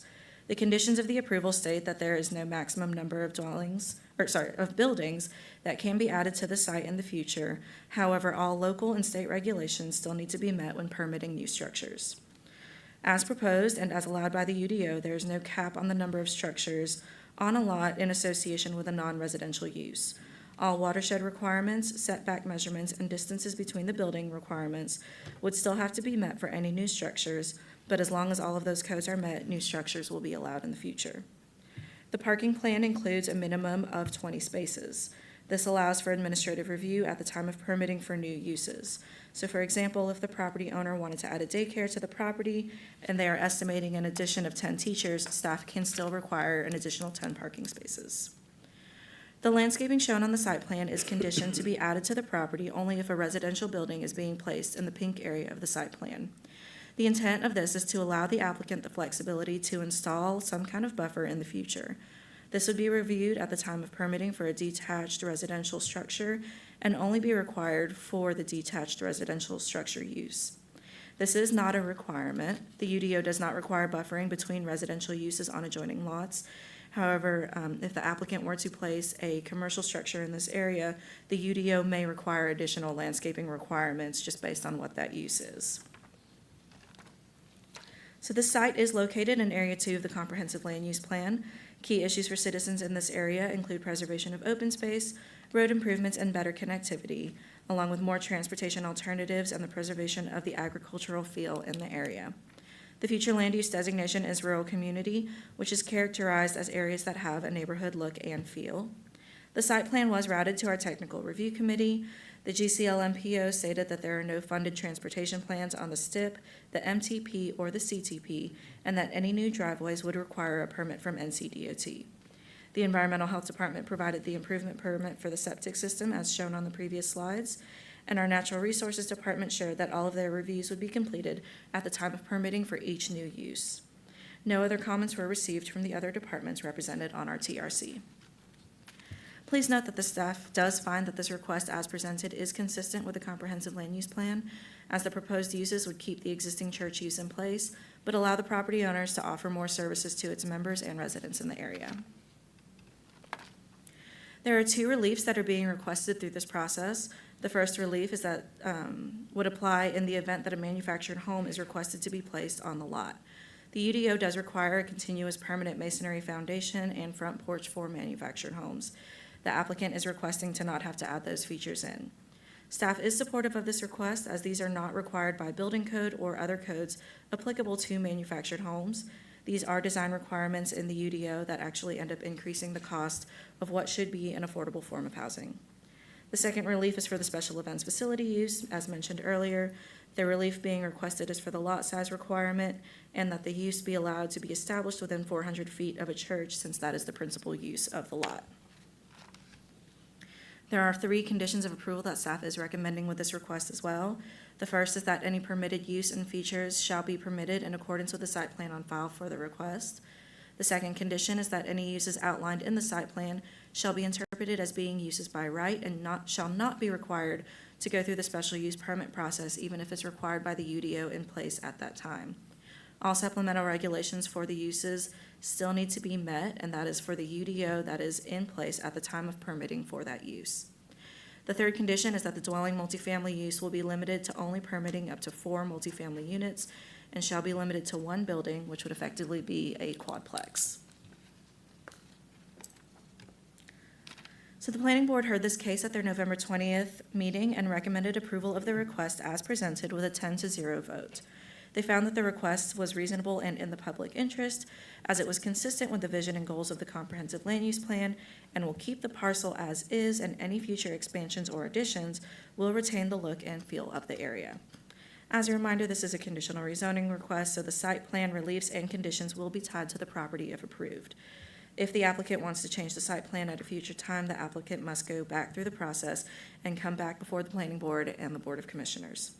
Mr. Chairman, this does conclude my presentation. We do have the applicant with us this evening if you have any questions for him, and I'm happy to answer any questions you all have for us. Thank you, ma'am. Are there any comments from the applicant at this time? Seeing none, any citizens wishing to comment at this time? Any questions from the Board of Commissioners? Mr. Keeger? I may have missed it. What was the planning board's? It was a 10-0 recommendation of approval as presented. Thank you. Mhm. Thank you. Any other questions? Seeing none, I will declare the public hearing closed. Just to recap, the planning board has unanimously recommended approval, 10-0, on the conditional use of this property and the conditions in which were set forth by the planning board and staff for additional buffering. Yes, sir, Commissioner Keeger. No, I'll make that motion. Motion made by Commissioner Keeger, seconded by Commissioner Fraley. Any discussion? All in favor? Is unanimous, Madam Clerk. Mr. Goldberg, if you'll please provide the consistency statement to the clerk, please. The commission will take citizens' comments on public hearing zoning map change REZ-194 Tony Torrance. The applicant, Ms. Jamie Lisa, is that Lisa? Lisi? Lisi. Planning 1 Building and Development Services will provide a brief overview. Once she has completed her comments, citizens' comments will be taken. Ms. Lisi. Yes, thank you, Mr. Chairman. REZ-24-10-14-00194 is a general rezoning request for parcel ID 193762 located at 110 Jaybird Lane. The applicant, Tony Torrance, is requesting to rezone the entire 3.3 acre parcel from the R1 Single Family Limited zoning district with US and CH overlays to the R2 Single Family Moderate zoning district with US and CH overlays. The subject property is located southeast of Gastonia and west of Belmont. The aerial photography shows that the lot is surrounded by a mix of housing types, including manufactured and stick-built homes. For background, during Hurricane Helene, the primary structure was damaged and our building inspections department posted it as uninhabitable. The property owners applied for and obtained a temporary use permit to live in an RV on the site while they rebuild their home. This photo is not current as it shows a single-wide manufactured home that was removed from the property in 2022. There are two address points on this parcel, one for the primary dwelling and one for the manufactured home that was removed. The second address is currently the location for the temporary RV, but that address will be removed when the rebuilding process is completed. The zoning map shows the subject parcel is currently zoned R1 with pockets of R2 and R3 in the general vicinity, as well as commercial and neighborhood business services. We have received one general inquiry about this case. This map shows who was notified about tonight's public hearing. Signs and mailed notices were sent out on November 26th, all in accordance with general statutes. Here is the property owner's information for public noticing. This lot is serviced by a private well and septic system. The subject property is accessed by a private easement off of Union Road, an NCDOT maintained road. The GCL-MPO provided a letter stating that the widening of Union Road is included in the MPO's CTP, as well as bike facilities and sidewalk installation on both sides of the road. These improvements are unfunded at this time. This property does not front Union Road, so it will not be directly affected by any future widening projects. The subject parcel is located in Area 4, Garden Gaston, southeast Gaston of the Comprehensive Land Use Plan. Key issues for citizens in this area include road improvements and better connectivity to other areas of the county and throughout the region, another bridge crossing the Catawba River, increased walkability and connectivity between communities, continued coordination amongst local government agencies, maintaining enhanced quality of life. The future land use designation is rural community. These are largely rural areas. There is a number of residential buildings on smaller lots built closer to the roadway. These areas have a neighborhood look and feel. The planning board heard this request at its November 20th meeting and recommended approval by a 10-0 vote based on it is a reasonable request and in the public interest, and it is consistent with the comprehensive land use plan, as it will maintain the rural feel of the community as envisioned by the Garden Gaston area of the comprehensive land use plan. For the record, the consistency statement for the planning board cited the riverfront Gaston area as the small area plan. This was a clerical error and has been corrected to the Garden Gaston small area plan. The information relayed to the planning board during the meeting was accurate, only the title of the small area plan was incorrect on the consistency statement. Mr. Chairman, this concludes my presentation. Thank you, ma'am. You're welcome. Any comments from the applicant at this time? Any citizens wishing to comment on this issue? Any questions from the Board of Commissioners? Seeing none, I will declare the public hearing closed. Just to recap, the Planning Board has unanimously recommended approval of this item as given forth through the Planning and Zoning and staff. Motion to approve is motion made by Commissioner Hovis, seconded by Commissioner Bailey. Any discussion? All in favor?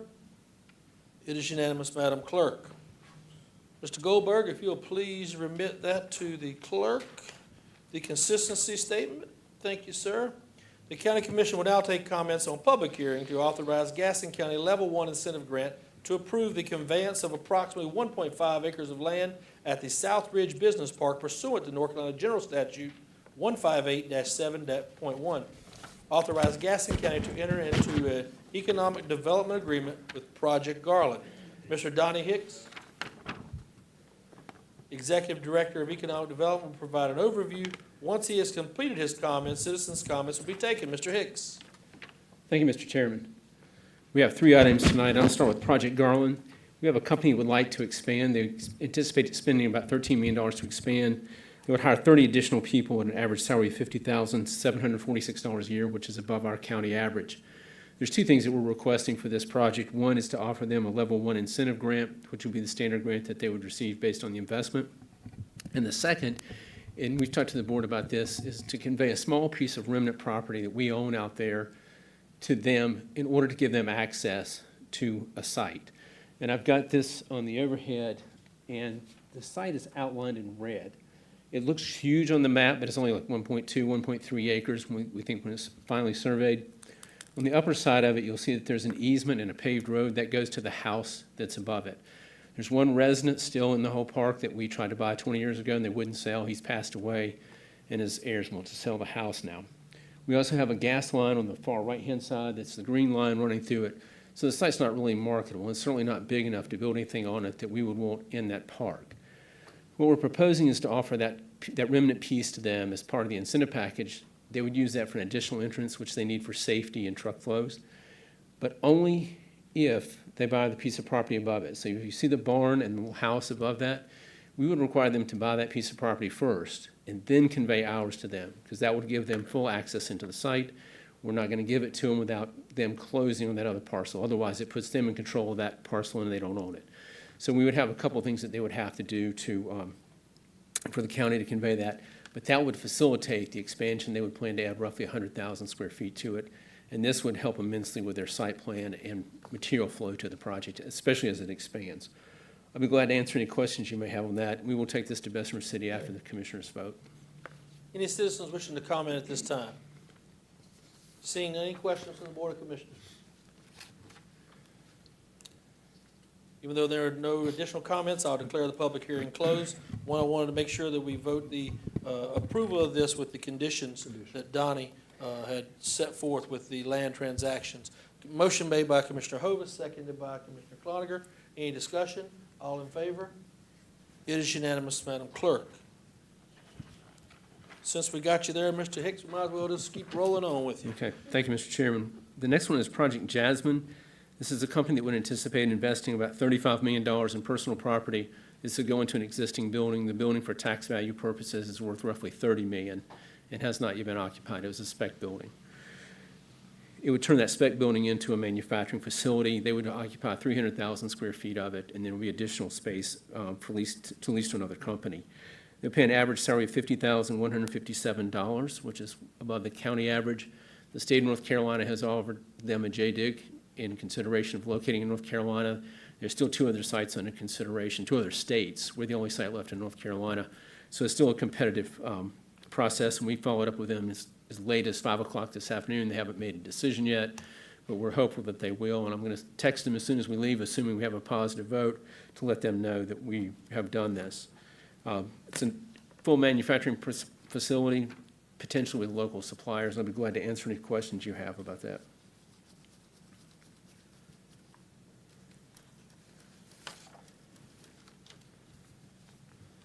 Any questions or comments from citizens at this time? Seeing none from the questions of the Board of Commissioners. If there are no additional comments, I will declare the public hearing closed. I would like to make the motion to approve this with the conditions of everything given from the state and what we're doing for Project Jasmine. Do I hear a motion? So moved. Second. Motion made by Commissioner Kieger, seconded by Commissioner Hovis. Any discussion? All in favor? Thank you, gentlemen. It's unanimous, Madam Clerk. You know, since I got you there, I might as well have you for again. Mr. Hicks, please, if you'll indulge us on the grant incentive for pursuant to Project Panther 25, please, sir. Thank you, Mr. Chairman. This is an expansion of a company we located about a decade ago, and they now have grown to the point where they need to invest additional money. There won't be an expansion of the facility, but it'll be new machinery and equipment into the facility. They will not hire any additional new people because this machine will help create more production, but they do not need more people. We will also go to the respective city to get the city to do this as we always do. Typically, the county always wants to go first. The municipality will follow us for incentives. And so for a $10 million investment, they would qualify for a level 1 grant, and that's what we're proposing to offer them. Thank you, sir. Any questions from citizens at this time? Seeing none, any questions from the Board of Commissioners? Seeing none as well, if there are no additional comments, I will declare the public hearing closed. We will vote on this item for Project Panther 25 as given by Mr. Hicks. Do I hear a motion to approve? Motion made by Commissioner Bailey, seconded by Commissioner Fraley. Any discussion? All in favor? It is unanimous, Madam Clerk. This concludes our public hearing for tonight, and we will move. Mr. Hicks, I have something for you as well if you have time to stay. If not, I'll bring it to your office tomorrow to give to Project Jasmine, and we can send to them. Okay. Approval of the business agenda. Do I hear any revisions or anything needs to be changed from the business agenda that need to be pulled? Since we're waiting on that, I will be pulling the audit from the LGC. I'm going to remove item R to the consent agenda to January. That's to accept the FY24 Gaston County audit, which you heard tonight, as information. Do I hear a motion to approve the agenda as a revised edition that I just gave? So moved. Motion made by Commissioner Fraley, seconded by Commissioner Kieger. Any discussion? All in favor? It is unanimous, Madam Clerk. Next item is approval of the minutes. You were provided a draft minutes for the regular meeting of 10/22, 11/12, and 12/2 of 2024. Are there any revisions? Do I hear any motion to approve the minutes as presented?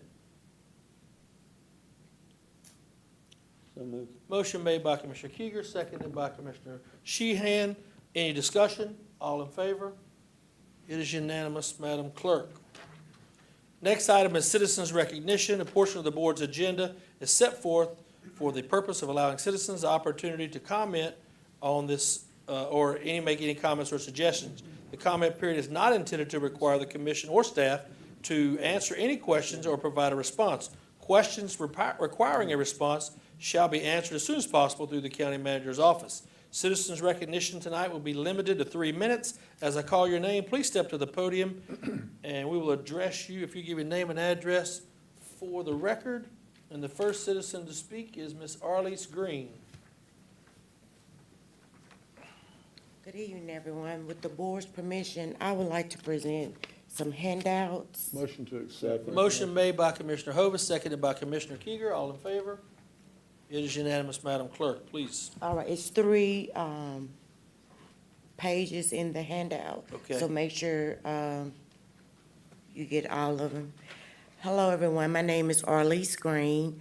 I'm a public affairs specialist with the Office of Disaster Recovery and Resilience of the United States Small Business Administration.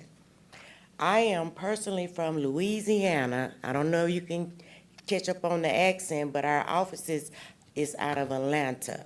And I am here, I'm stationed in Charlotte, working the disaster for Hurricane Helene.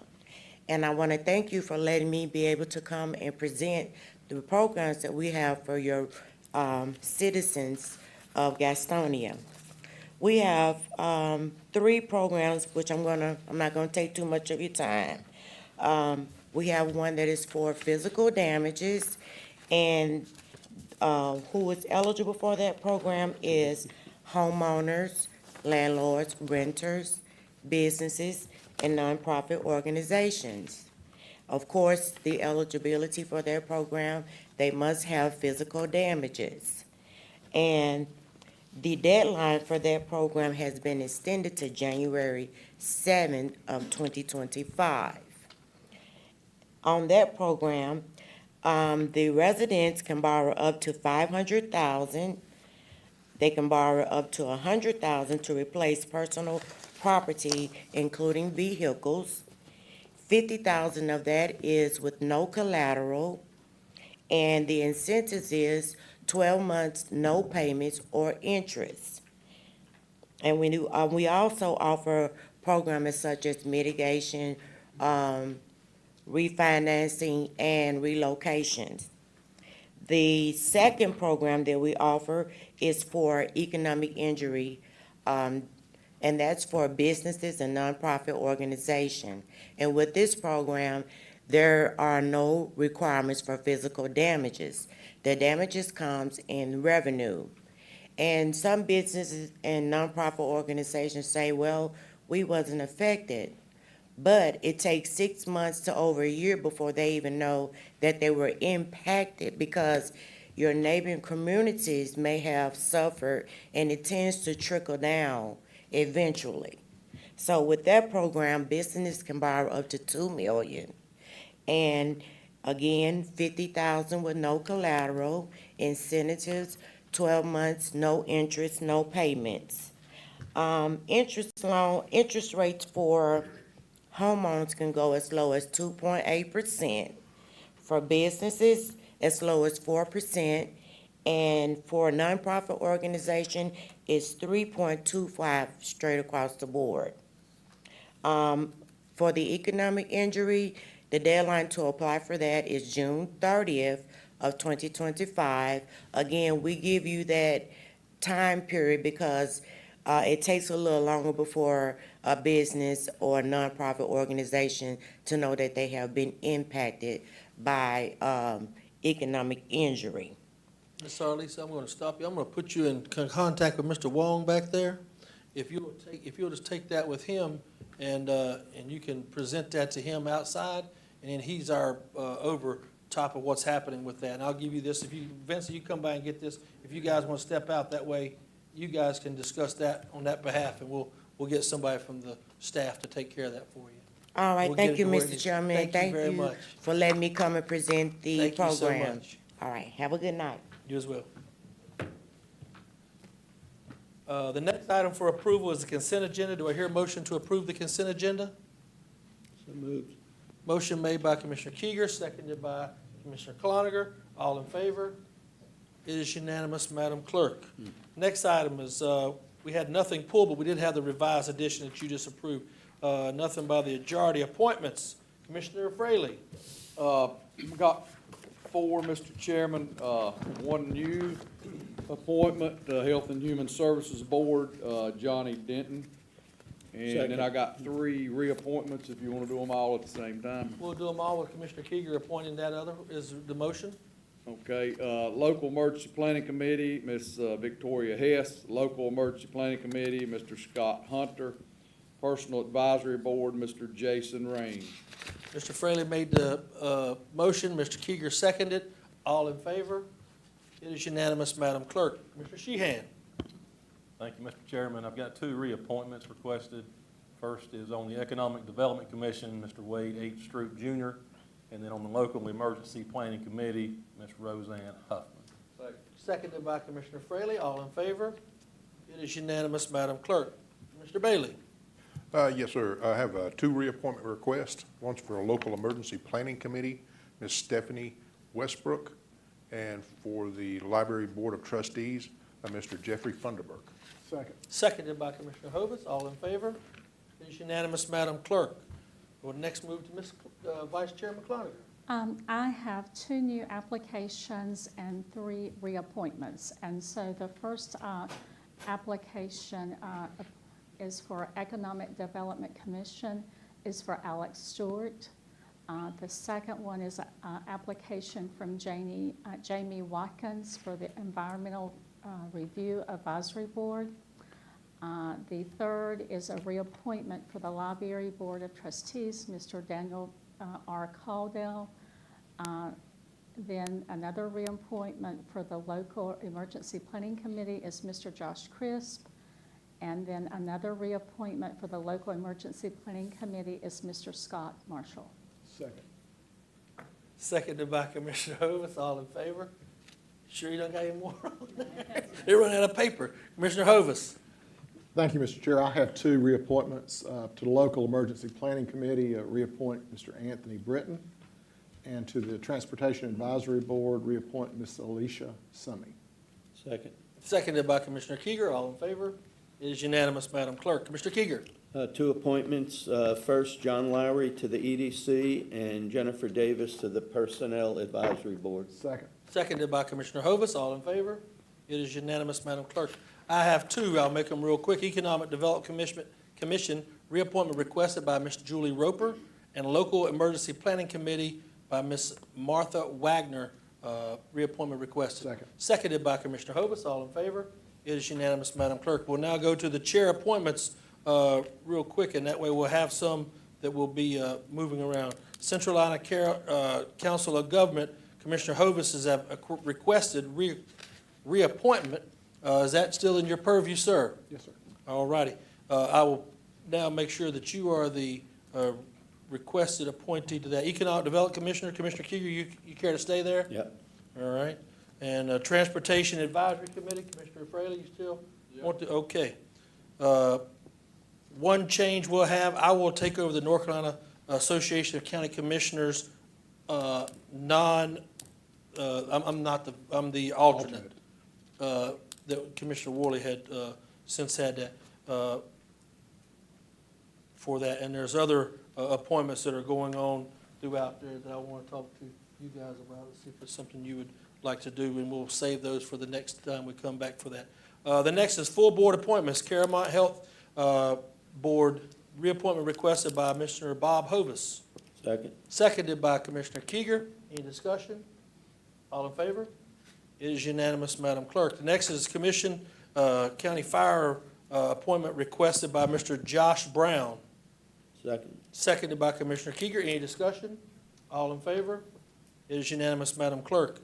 The next one is the Partners Behavioral Management reappointment requested by Justin. Do you still want to do that, Justin? You don't have a choice, really, but can I get a second on that? Second. Well, Seconded by Commissioner Hovis. All in favor? Welcome, Justin. Just a little background on that. Quite a few meetings of partners has conflicted with other committees that I serve on, and it has been difficult for me to juggle that schedule. I spoke with Justin, and he said he would be happy to fill that. It doesn't have to be a commissioner. We've had staff people to fill it before, and it really fits well with Justin's skill set and his area of concentration for county government. So, Congratulations, Justin. and I talked him into it. Just He'll be in the so, cast just next week. so the two new board members, JCPC, Local Emergency Planning Committee, Quality of Natural Resources, and the Quality of Natural Resources Committee are available that you guys can look into if it's something you want to see. I want to make sure you guys are cycled into anything you want to be a part of. The next item is Equalization and Review Board, applications received. What we'll do the, I'm going to skip that one for tonight. The next item is the Equalization and Review reappointment of the, we'll start with one for the at-large, and then we'll do the two alternates, if that's okay with everybody involved. The at-large was Mr. Thomas McCray. Second. Seconded by Commissioner Hovis. Any discussion? All in favor? It is unanimous, Madam Clerk. The next item was members of the board. What I will do, I'm just going to put two up, and we'll keep going. Three. I lost my piece of paper.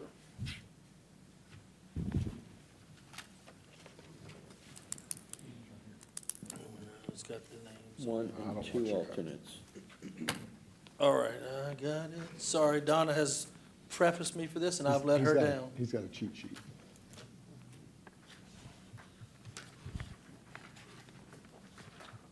Here we go. All right. So we'll pick for three of these next for alternates. The first one comes by recommendation, Miss Kimberly Baker. Miss Kimberly Baker, you guys have her resume at the bottom of that. Anybody wish to make a second?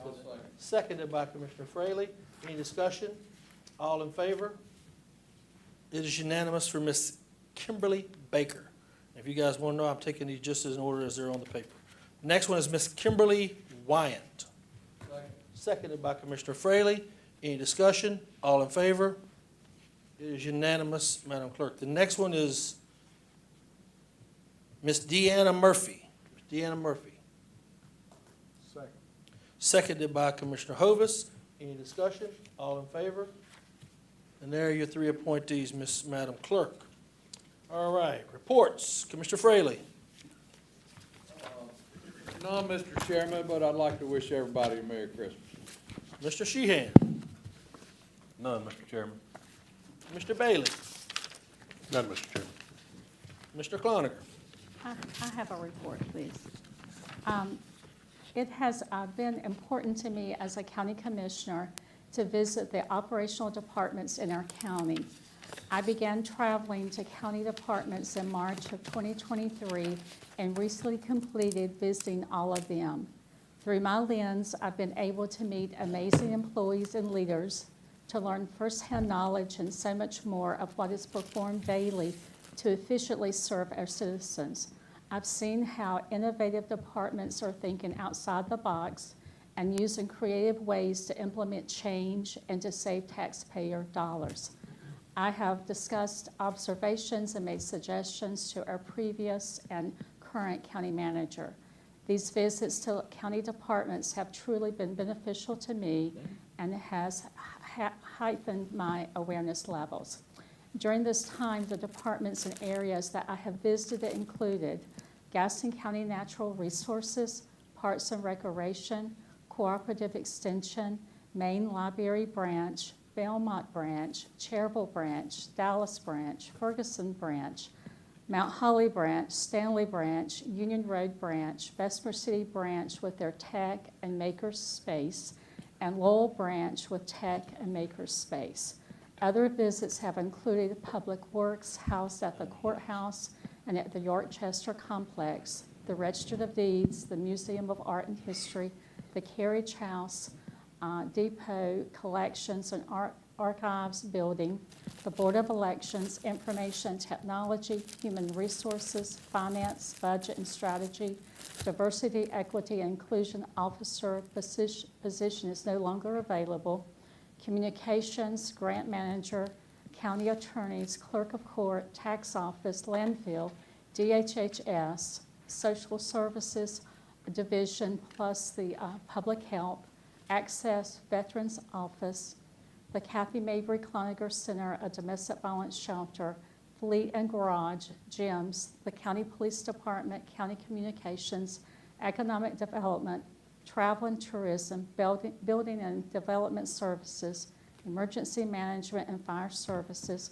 Courthouse, District Attorney's Office, Collections, the Family Justice Center, the Animal Control and Enforcement, Print Shop, Clerk to the Board, Community Services, Hope United Survivor Network, Child Advocacy Center, the which is the Lighthouse, the Sheriff's Office, the jail, the Lucille Tatum Center, Adult Daycare, Renewable Energy Center, and the County Manager's Office.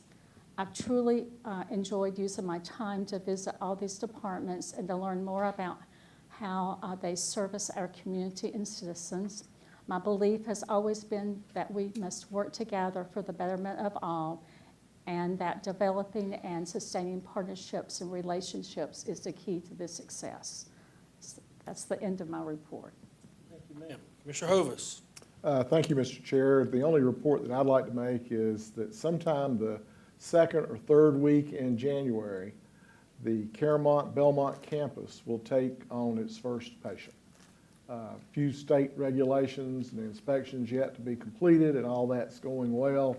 There's nothing it looks like that's a major hurdle that's going to keep us from opening that, but Caramont will open the second campus, the new hospital in Belmont, the second or third week in January. That's all, Mr. Chairman. Mr. Keeger. Not this evening. I just wanted to take I'll wait. County Manager.